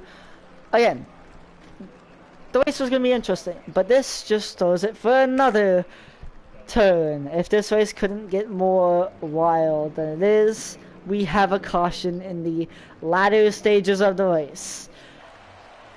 I'm feeling fatigued, and I've been commentating the whole race. Imagine what these drivers feel who've been wrestling the car and just really been driving the car as fast as they can for 145 laps. Just a casual 145 laps, and some of these guys probably have to do league races after this. So that's really where the question sets in. How tiring is this really going to be? How tired are these guys going to be by the end of the race? Again, everyone in the pits, as expected, we went about halfway on fuel, if I could guess, if not more. So everyone's going to get some 4 new freshies and 2 cans of Sunoco fuel. Sunoco racing fuel, to be exact. Anyways, Backflip just pulled him into his pits in the 4 car as Heredia and Shake pull out of the pits. These 2 have been the top 2 most of the race, have been probably the 2 fastest cars of the race, but don't overlook the 24 car. He's right there, and so many of these style of races with a lot of people, he kind of finds himself in the middle of it, and then slowly works his way up, and next thing you know, bam, right there. Just like Hennessy, New Hampshire is my biggest example of Tanner sneaking up there, doing good. Yep. Also sharp behind him, Sikkim, who's been kind of a player, has been slowly more and more been a player over the span of this race. How about Hendrick, who's been through chaos just not too long ago, and finally has had track position. Do not make the wrong move if you're at 55 car. Do not pick the wrong lane. They're going to be picking this time. So now the question is, laying on the driver's lap, what lane do you pick? Again, it obviously is based off what happens in front of you. If the first 5 cars pick the bottom, you're gonna pick the top, obviously. That's free positions. You're probably not gonna lose 5. So yeah. However, Shake picks the outside. Very interesting. Obviously, already on the bottom, not wanting to take that risk. Tano on the bottom, Sikkim on the outside, Sharp on the bottom, Hendrick on the outside. Man is not. I don't think Man has learned his lesson. 48 car on the outside, and how about Mason starting to creep his way in? Look out for that 34 car. He's on the bottom of row 4. How about AJ? We haven't talked about him much all race except for when he's wrecking or when he's in the middle of the pack. But he's on the bottom of the 5th row. He's not too far out of it. Don't count him out. How about Tak, who ran in 2nd at the start of the race for the first around 26 laps? And then got shuffled in the back, but he's had a fast discount tire 2 car. I wouldn't be surprised if he works his way up. He's starting from 10th, 5th on the outside. Don't know what Spencer Hoffman's doing on the inside, but I think we'll be going green. I think he's just waiting. Anyways, starters waving the green flag. Lights are on. We're back green in the Southern 500. Heredia leads. Shake having a terrible start. Tanner's clear now for 2nd. Will Sharp get clear too? Yes. And does the 34 Mason? Not yet. Does he though? He got a little bit loose. He does not. Here comes AJ. What a super move on the inside goes AJ, and now he's side by side with Sikkim. Little bit of contact. Hendrick behind Sikkim now gets stacked up. They're 3 wide for a couple cars back. I think Tak is a good way to watch this one. Man, oh, contact. The 19 slammed Hendrick. Contact between Sikkim and the 19 now. You're still watching from the 2 car of Tak. He slams himself in the wall trying to go to the outside of these guys, not wanting to. Oh, he got right in the wall. Oh man, that's just not a good place, I guess, for Tak. He has Thomas on his inside. Remember, Thomas was a lap down not too long ago, and here he is.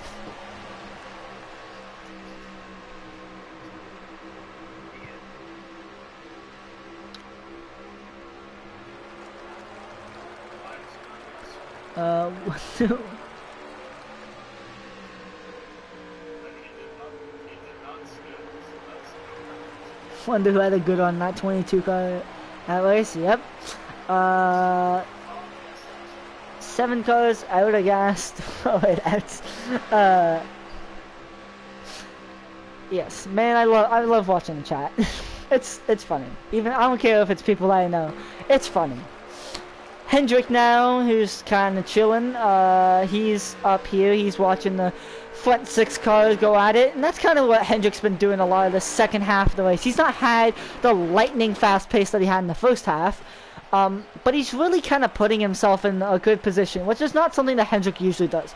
It's either Hendrick runs good or he runs bad. There's no middle. But here, he's been really good at making his way through the field and has seemed to be, I don't know if, I mean, I haven't obviously talked to him during the race, so I don't know if he's calm, but he's decided to be, you know, he's chill. Shake pulls into the pits. What is the strategy on the 38? We don't know. It's some sort of strategy. We just know that. That moves Hendrick up in the 6th. And that gives Heredia a little bit of breathing room. But he still has the 24 breathing down his neck. And same with the 44. Man, I feel like I'm starting to lose my voice. And I haven't even screamed at all yet. That is reserved for later in the race. 34 going in. So you gotta wonder, is this a strategy? Are they going to try to do some sort of thing, whether that's... I don't know exactly how much you get on fuel. I can always go and check that. But from my knowledge, they're not close on fuel at all. So, what this could be is just... pit windows open now. Let's take it. Let's try to undercut. Let's go. Let's try to pull some people on. Let's do it. And I like that strategy. It's just, personally for me, I wouldn't follow that strategy. Some people would... because they're trying to cover off, but I personally wouldn't. I would do my own thing, but that is probably just me. Hendrick is sitting right in the wings behind AJ. AJ finally getting M&M's, some TV time. The 44 has gotten a lot of TV time. Same with the 6. 24 also is starting to get more TV time. How about the 19? Has been kind of chilling all race. He is just finding his way up here. Somehow, some way. It seems like he always manages to do that. Man, I start getting more and more impressed by some of these runs that some of these drivers have.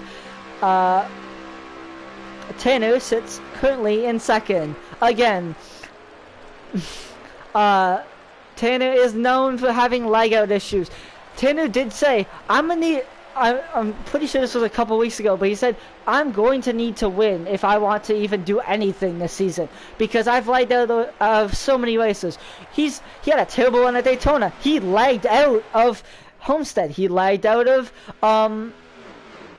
Texas. He almost won Gateway, I'm pretty sure, then lagged out the next week out of Bristol or something. Or yeah, he didn't race Atlanta last week, so like it's definitely been all over the place for that 24 car, and a win would make it feel so much better.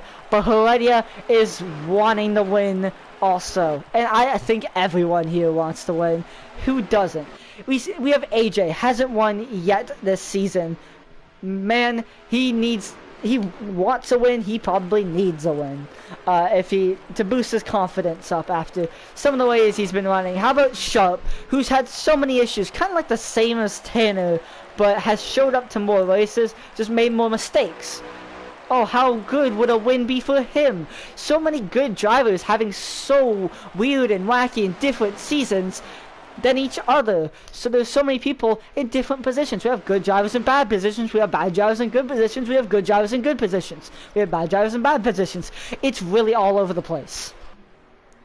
And I can really just say that makes it a lot more interesting when we have situations like this where all the good cars, it seems like, are finally running up front with no real issues.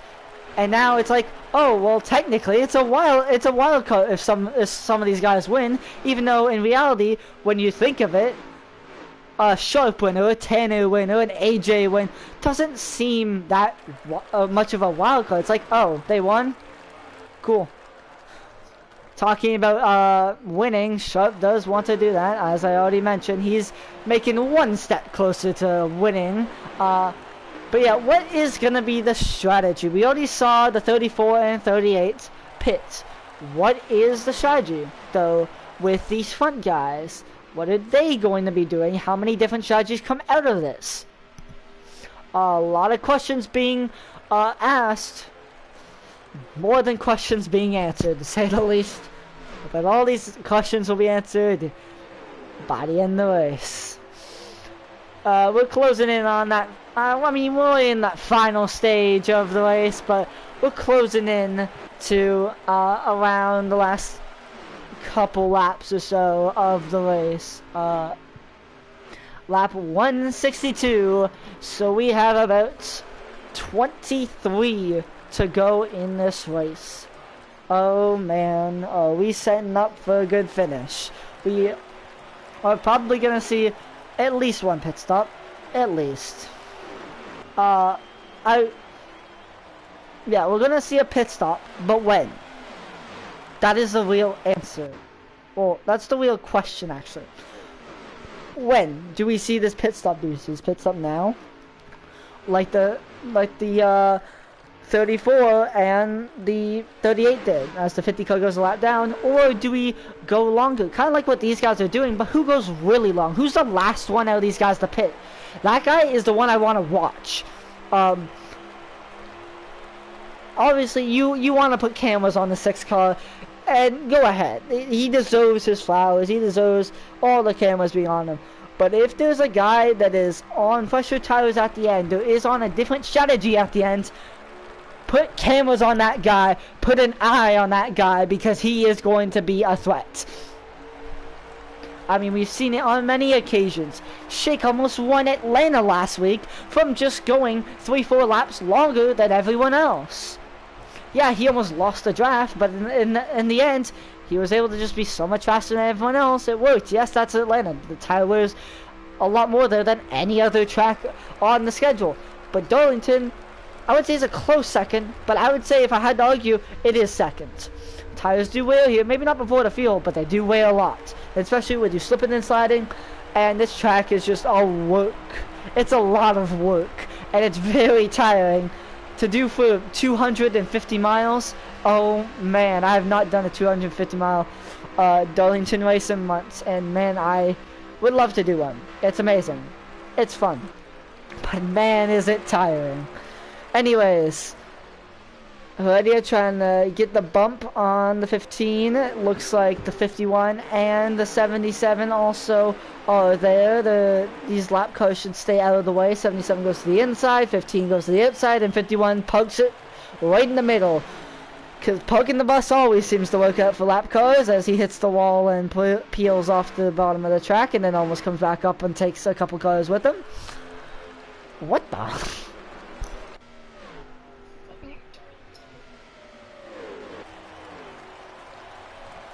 I didn't say that!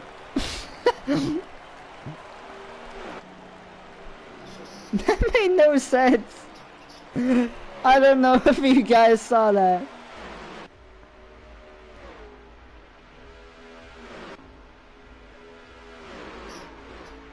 That is funny. Why did it say that? Hold on, I'm checking it. What? There's not 38 comments. There's been 19. Oh, that's something. Scotty Racer going on another lap down. It's been a tough day for that 3 car. Really been a tough day. It seems like a lot for that 3 car. Looking out my window. By the way, the update on the thing. I did say at the start of the race, the sun was still up. Yes, it was cloudy, but the sun was still up. I look out my window now with about 15 to go or so. Pitch black outside. Yes, besides the lights, it is pitch black outside, which for anyone on the East Coast can relate to that right now, that it is completely dark. And that just goes to show how long this race is. Start late and, well, maybe not start late, but I mean, we still have a decent ways to go, and it's like this. But yeah, just very interesting. Heredia still leads. I can go and check how many laps are left in this race. We've had a lot of stuff happen, and oh man, has it been interesting. Oh man, how have we been entertained. But now it's the real entertaining part comes.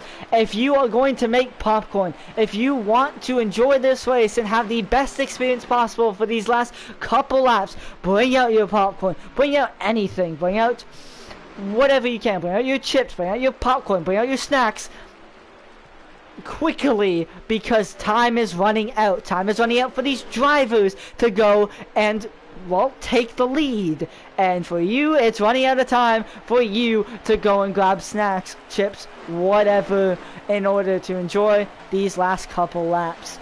At the line, I can give you an update. 12 to go, a dozen to go from Darlington. Time is running out. It takes 30 seconds to get around this track. Times that by, well, not times that, but, yeah, so it's around 6 minutes left in this race.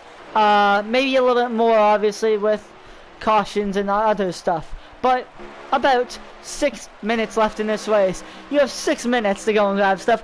Go ahead and do it. Lap cars are blocking the leaders. 5 car and the 7. Oh man, Heredia had a huge overtake. And he got himself a decent amount of gap.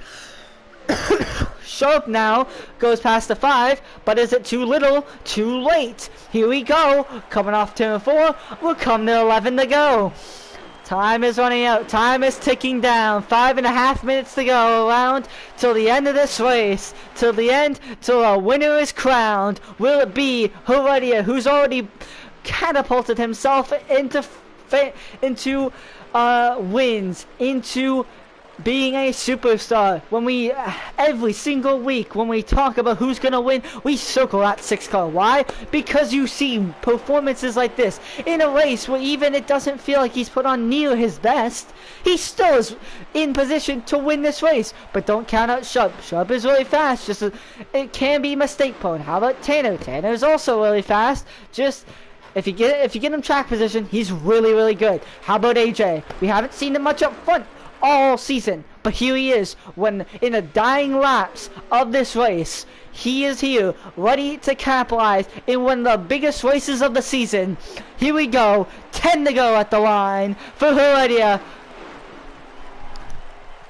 It is just these 4. Everyone else has fallen out. People like Hendrick have fallen back, been in issues. People like Sickham, same. Mason, same. They're all back there. How about Shake though? Shake is one guy. Where is he? We'll see. Mason actually did pit. I forgot about that. But fuel is low. That means we'll see takers probably this time, which will mean it's going to be a 2-tire stop or no tire stop. What is the strategy? We'll find out. We know that Shake and Mason probably took 4. Or they took 2. Who knows though? We'll see. Heredia is in the pits now. This is when the leader is in, handing now the lead over. Tag is in also, but handing the lead over to Sharp. Now let's look from Tanner's view, because Tanner is in second right now. Again, these guys going 1 lap extra. Put cameras on these guys, please and thank you. These two, Sharp is in. He's done. He can't make it further on the tank. There is no switch in these cars. You can't flip it, and when it runs dry, it runs dry. You get a half a lap, maybe a quarter lap, and then it's gone. It is done. That is our version of the switch. When it hits 0, you get about a half a lap in the Gen 6 car, a quarter lap in the next Gen car. Before it sputters, it's gone. It's done. And now, it is Tanner. It's up to Tanner. When does he pit? It is now. He cannot go further. He has not any gas in the tank left. He is in. 24 in. Who else? He's wrecked! Oh no! Tanner's around. Oh no! Oh, and the strategy is ruined. He just slammed into the inside wall. He's gonna have for certain damage on that car.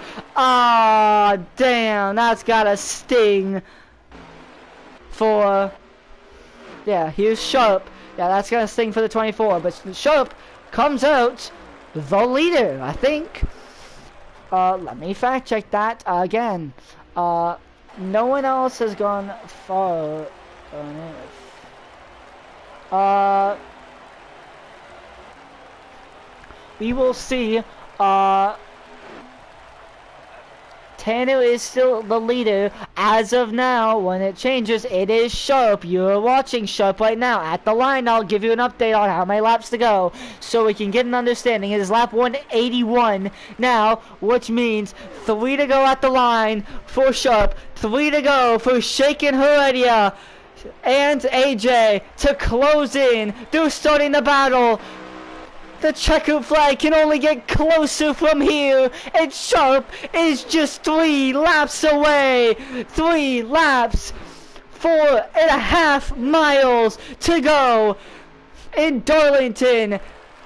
Now, 2.5 laps for Sharp. Time running out on everyone else. Time running out on the field. Here is Sharp. Here we go. I'm going to stand up. Off turn 4. 2 to go at the line for Sharp. 3 miles. 3 miles. 8 corners to go. Now 7 as Sharp rounds turn 1 and 2. That makes it 6. Lap and a half to go as they get down the middle of the back. It is just Sharp all by himself, pulling off strategy to potentially win this race. He cannot make a mistake. Everyone else behind him is far behind him. No one's close to him. Off turn 4. White flag in the air. We're getting ready to see a potential Sharp win into 1 for the final time. Scotty Racer ahead. He shouldn't be too much of a factor in the 3 car. We got the 50 car also up ahead. Half a lap to go on the field, but no one's close. Shake, you saw him barely in the 3 and 4 for the final time. Sharp finally is gonna hit it right, and this time it's at the Southern 500. Sharp is gonna win in Darlington. What a job. Finally, we see a Sharp win. It's been so, I feel like it's been so long since I've seen Sharp win. Oh man, that's gotta be so exciting, and I'm so happy for him. Time to start a party so we can, you know, talk to, I'll do the top 3 and then we can go on further from there. However, I think I'm on a time limit, so we might only be able to interview the top 3. Whatever, we'll still interview them. I'm well aware. I'm ready. Shake and Heredia were the other 2, so I need to find them on my friends list and invite them to the party. I'm pretty sure, at least. I feel like I backed down the corner. At least you could, maybe one of us could backed out. You could have backed out at least. I feel like I was still way ahead, but it's fine. But when you blocked me earlier, you were like hooked on my phone. Was Heredia 3rd, right? Or was it AJ? I'll just keep you in here, Shake. And I'll invite AJ.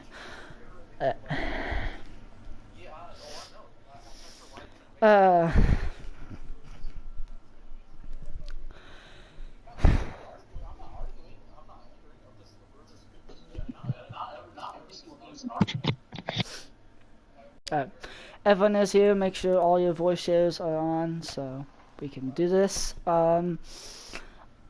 Yes. So, let's start off, I guess, with, the race winner, Sharp. How did you get it done? Man, we did not have the best qualifying effort there, and it's kind of been a tale of the battles I've had this season so far, and I've had some good racing with the guys, and I appreciate the guys bringing me on board this season.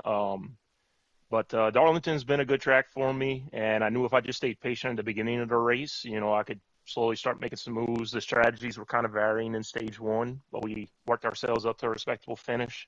And then we were right there in the mix in all stage 2, and in stage 3 ran green, so my game plan was just to ride it out, go as long as I possibly could, and I was able to get, I think, 2 extra laps in Heredia, and that kind of helped me out at the end because then we had the yellow and I just stayed in line and took it as easy as I could on entry in both corners, and it was allowing me to conserve the tires. When I was able to do that, then I was just able to take half a can there. And I about biffed it coming out of the pits there because I should have upshifted a lot sooner than what I did. I kind of scraped the inside wall, but it kept me from spinning. And then once I upshifted and got back up to speed, so I had a decent gap, and then it was just at that point hitting the marks there. So feels good to knock one off, especially here at the Crown Royal track. This Darlington has been really good to me, and excited to be able to bring that 44 home to victory lane. Yeah. You mentioned how you mentioned that you had struggles getting off pit road on that last caution. Well, not caution. That last pit sequence. But yeah, Tanner did spin into the pits. That was very interesting. But how much does this win mean to you as a driver? Oh, I mean, it's a lot. I mean, you look at the caliber of drivers that we have in here. I mean, look at AJ, you look at Heredia, Shake, amongst many others that I've raced with for calendar years. I'm not just talking about seasons. I'm talking about years. And, they just continue to get better and better and better. And it pushes me to get better to keep up because I don't, practice like I used to. So you show up at the track and you're just hoping that, you've got the right setup, that you can keep up with them. And tonight it all worked out. So, I mean, it means a lot. And like I said, especially, Darlington in real life is one of my favorite races to watch. And it's such a beautiful track to race at. So being able to get it knocked off here, that's, now at the bare minimum, we got a wild card spot. So now we can just keep on adding some points. We get ourselves in the position where, I think we can contend as the playoffs get here. Yeah, you mentioned getting a wildcard spot from that. But yeah, I did say in the race, it's very interesting with the because there's some drivers like Tanner or you who've had many issues this season and have been how do I say this? But have been in bad positions to the point where you basically need a win to do pretty much anything. So yeah, I guess what is your focus going forward after this race and potentially into the playoffs? Well, definitely just to keep getting the stage points and continue to move on up because I felt like we were gaining ground on the cut line. I think we were 13th or 14th coming in the race. So it wasn't like we were right out of the top 12. I mean, we were there. And we still have some races to go. We have some favorable tracks coming up. I'll be back at work, starting Tuesday. So obviously it's going to depend on location for me. But I got tracks like Indy, I got tracks like Mid Ohio, and even Kansas. There's 3 tracks right there that that's potential playoff points right there that I could gain. So, the other tracks, it's more or less just try to be consistent, at least get some top 10 finishes out of that. Now that we got the win crossed off, it's kind of, I guess you could say, a sigh of relief. Now anything I get from here on out, it's just kind of a bonus. Now we're just going for the extra playoff points at this point.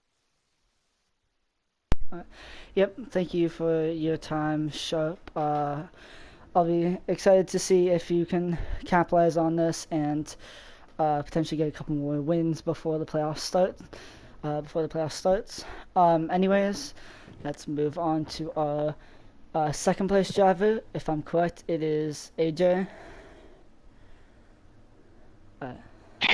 Hello. AJ, we've seen you the start of the race did not necessarily work out that good, but how were you able to be able to make your way through the field and be there at the end when it did matter to at least get a good result? I mean, a lot of it really came down to just staying out of trouble, especially in the second to last restart. The field kind of stacked up ahead of me, and I managed to get through without any damage, which I think is where you can kind of track back to where the race actually turned around for me. There were a lot of cars that came out of that restart with damage, and that actually managed to put me far enough up the field to make the decision on the final restart to take the inside. And when I took the inside there, I managed to gain even more positions, get up to 5th on the restart. The Soaps actually had a bit of a slow exit off at 2, and I took it 3 wide there to pop up into 5th. And then after that, the 38 headed ahead of me, and we just kind of ran the rest out in P4 and then tried to capitalize in pit road entry.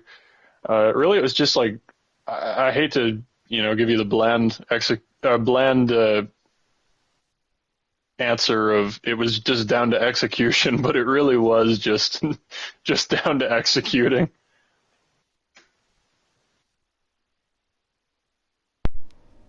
Yeah. I'm trying to think of a question. Okay. We see. It seems like you've had a lot of like issues this season, with just like not being able to fully put a race together to get like a top 5 result. How does it feel to like finally be able to do that and really get a good result? Yeah, I mean, it feels that way. This is it does feel that way. I'm with you there. Like it has felt like I haven't been able to put a race together, and especially been struggling in the stages. And I mean, it's even fairly evident here tonight because it just seems that that's the way it goes for me in particular when it comes to that stuff. But yeah, no, this is.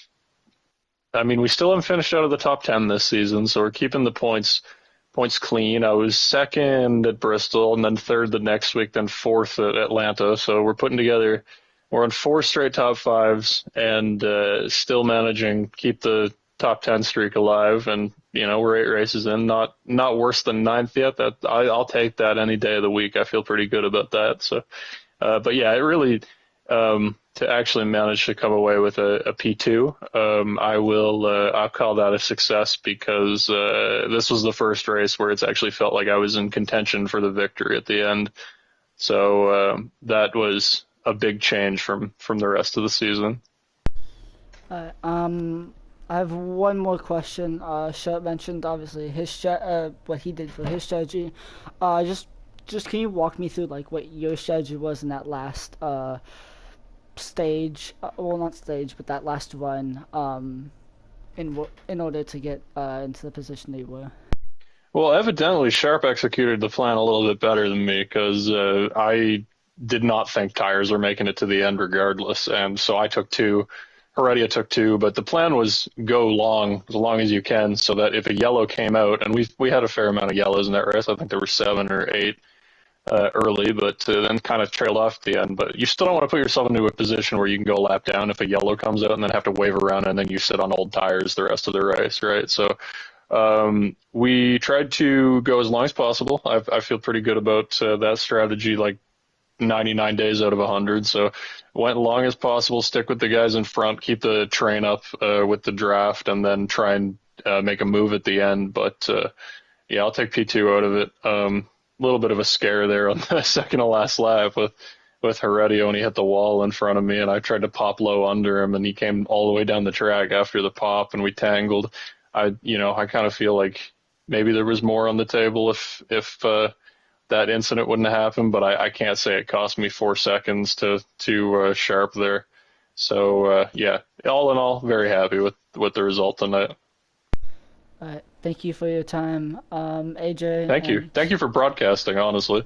You're welcome. I'm always happy to broadcast, so yep. Anyways, we'll get on to the 3rd place driver. If I'm correct, that is Heredia. What up? Alright. So you had another pretty good race. Obviously didn't work out at the end how you probably would have wanted, but I guess I'll ask you first, what was kind of your strategy at the end of the race? To be honest, I thought no turns was going to be iffy. I was thinking about that the entire time, but when I pit, I was at 13% my right rear, so I was just like, yeah, I have to take 2. And Sharp took 0, and I didn't even notice him out front. I thought I was passing Shake for the lead, and freaking, I hit the wall. Me and AK hit the wall, and I came down. I guess he was under. It just kind of just happened. I can't really be mad. That's just a racing thing. We just fighting hard. I don't think none of us was kept him sharp. He was just quick enough to where it really didn't matter. 0 tires, 2 tires. It's just, yeah, he was just too far front anyways for us to even catch him. So that good one on Sharp, good strategy. So okay. And I've really run out of questions. So you led a bit early, and then you kind of like faded back for a bit, and then once the stage 3 hit, you kind of led again for a decent amount. So walk me through your race before the kind of last stint of the race. Oh yeah. I feel like stage 1, I got pole. I already had track position. I was just, they were just following me. I was just chilling, out in front. Once I got back there, I think it was second stage, or I don't know what stage it was. I was saving fuel a bit. The first stage, you had to save a little bit because people ran out. I was behind Sharp and Masopes for most of the run, saving, and I mean, yeah, I think this track is more track position. I'm lucky to have it kept it up there for most of the race. I feel like if I didn't, it'd been a lot worse of a race, like very bad. Probably been wrecking a lot. So yeah, I feel like I had a good car today. I think I was just couldn't make the right adjustment. It was just too tight. But other than that, I feel like it was good.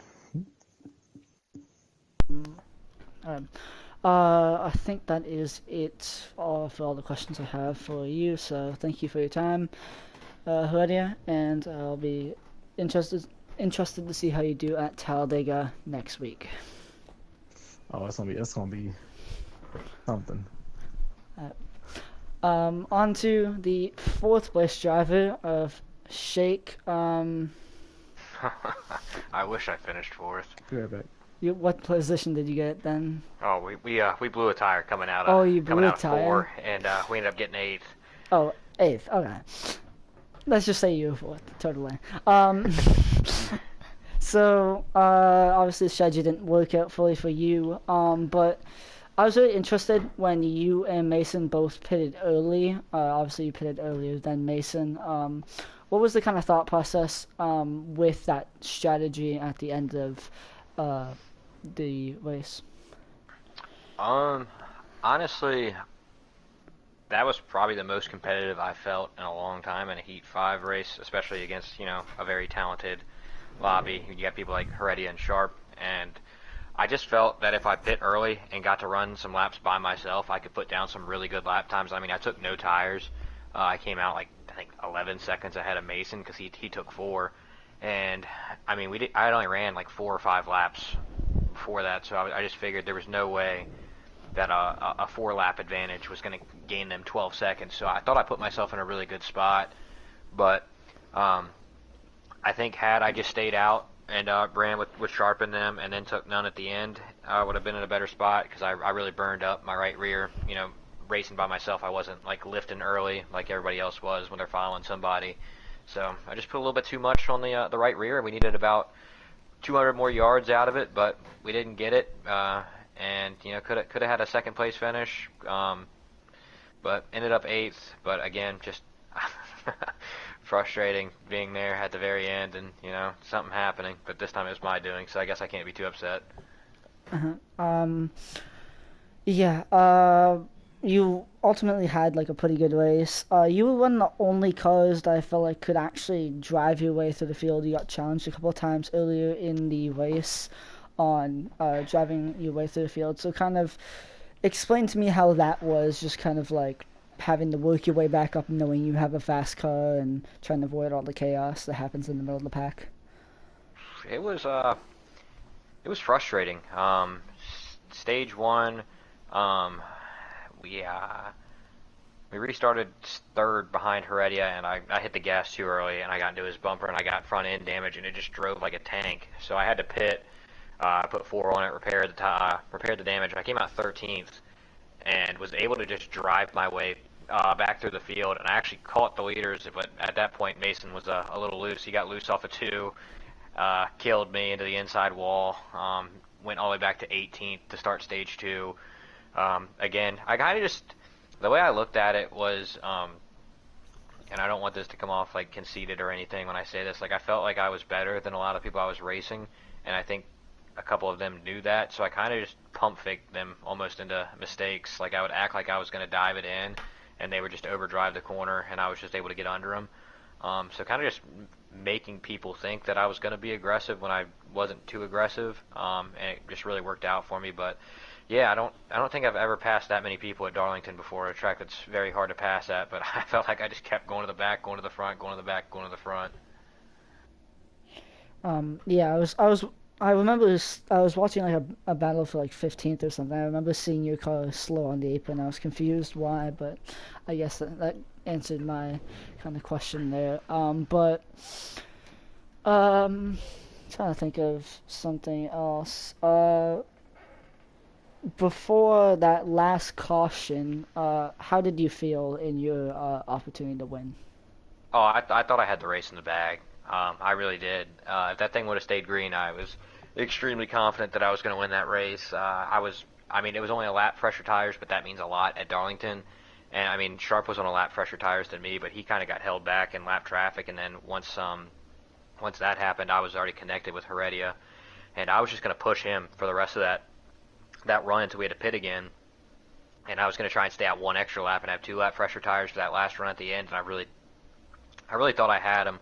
I mean, Heredia is one of the guys that, I mean, I definitely wasn't gonna like wreck for the lead or wreck to pass him, but I was okay being aggressive with him.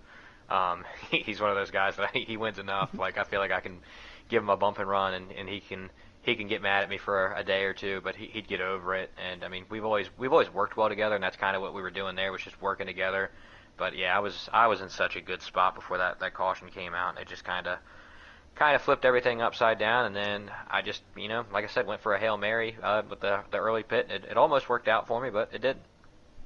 Mm-hmm. Yep. Obviously, unfortunately, your tire blew. But yeah, thank you for your time, Shake, and hopefully you'll do better next week at Talladega, which should be very Super Speedway fun. merchant here. We should be up front. uh, uh, yeah. But thank you for your time. I want to interview potentially one more person before I go off air.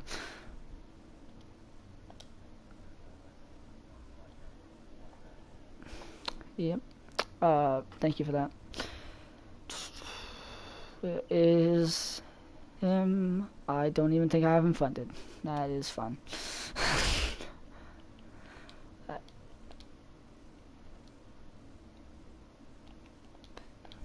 Let's hope he joins.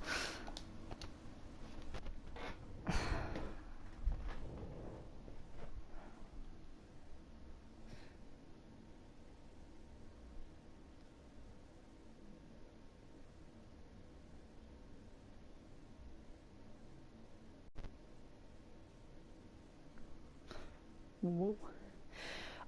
Um.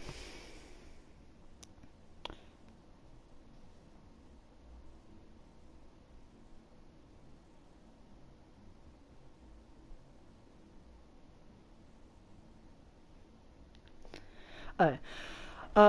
Tack, make sure your voice share is on before we start.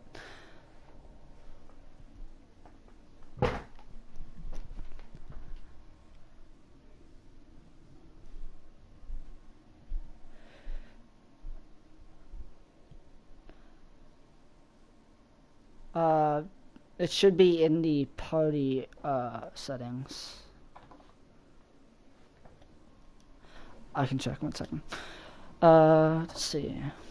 Party audio settings, and then it should be allow your voice to be shared, and then hit always allow.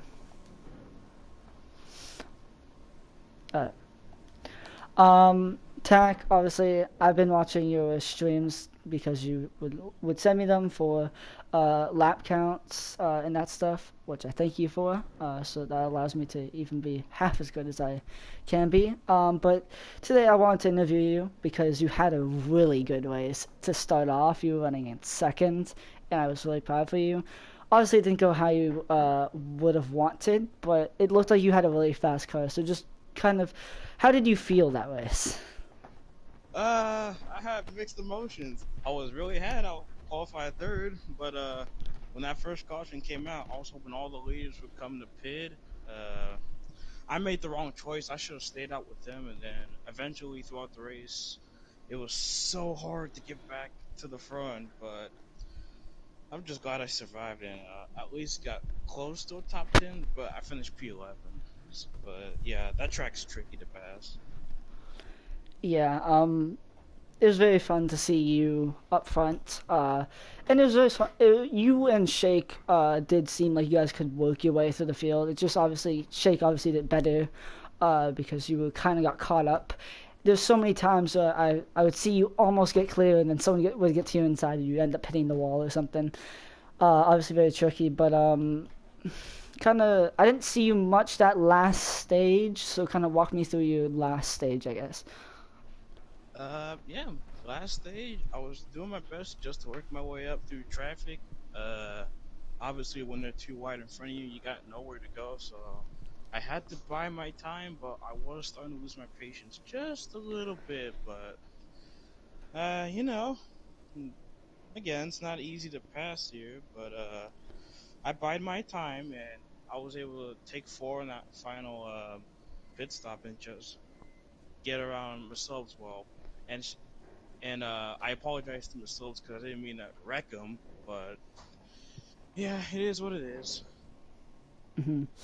Yeah, definitely very easy to end up whacking people at Darlington, but I mean, it caught me by surprise how fast you were, but obviously you were at one point in 22nd, somehow able to kind of work your way back up. Obviously 11th is still a pretty solid result for you guys. How does it feel to kind of be able to be up front for at least like a little bit of one race and kind of being able to see how much pace you have compared to the guys up front?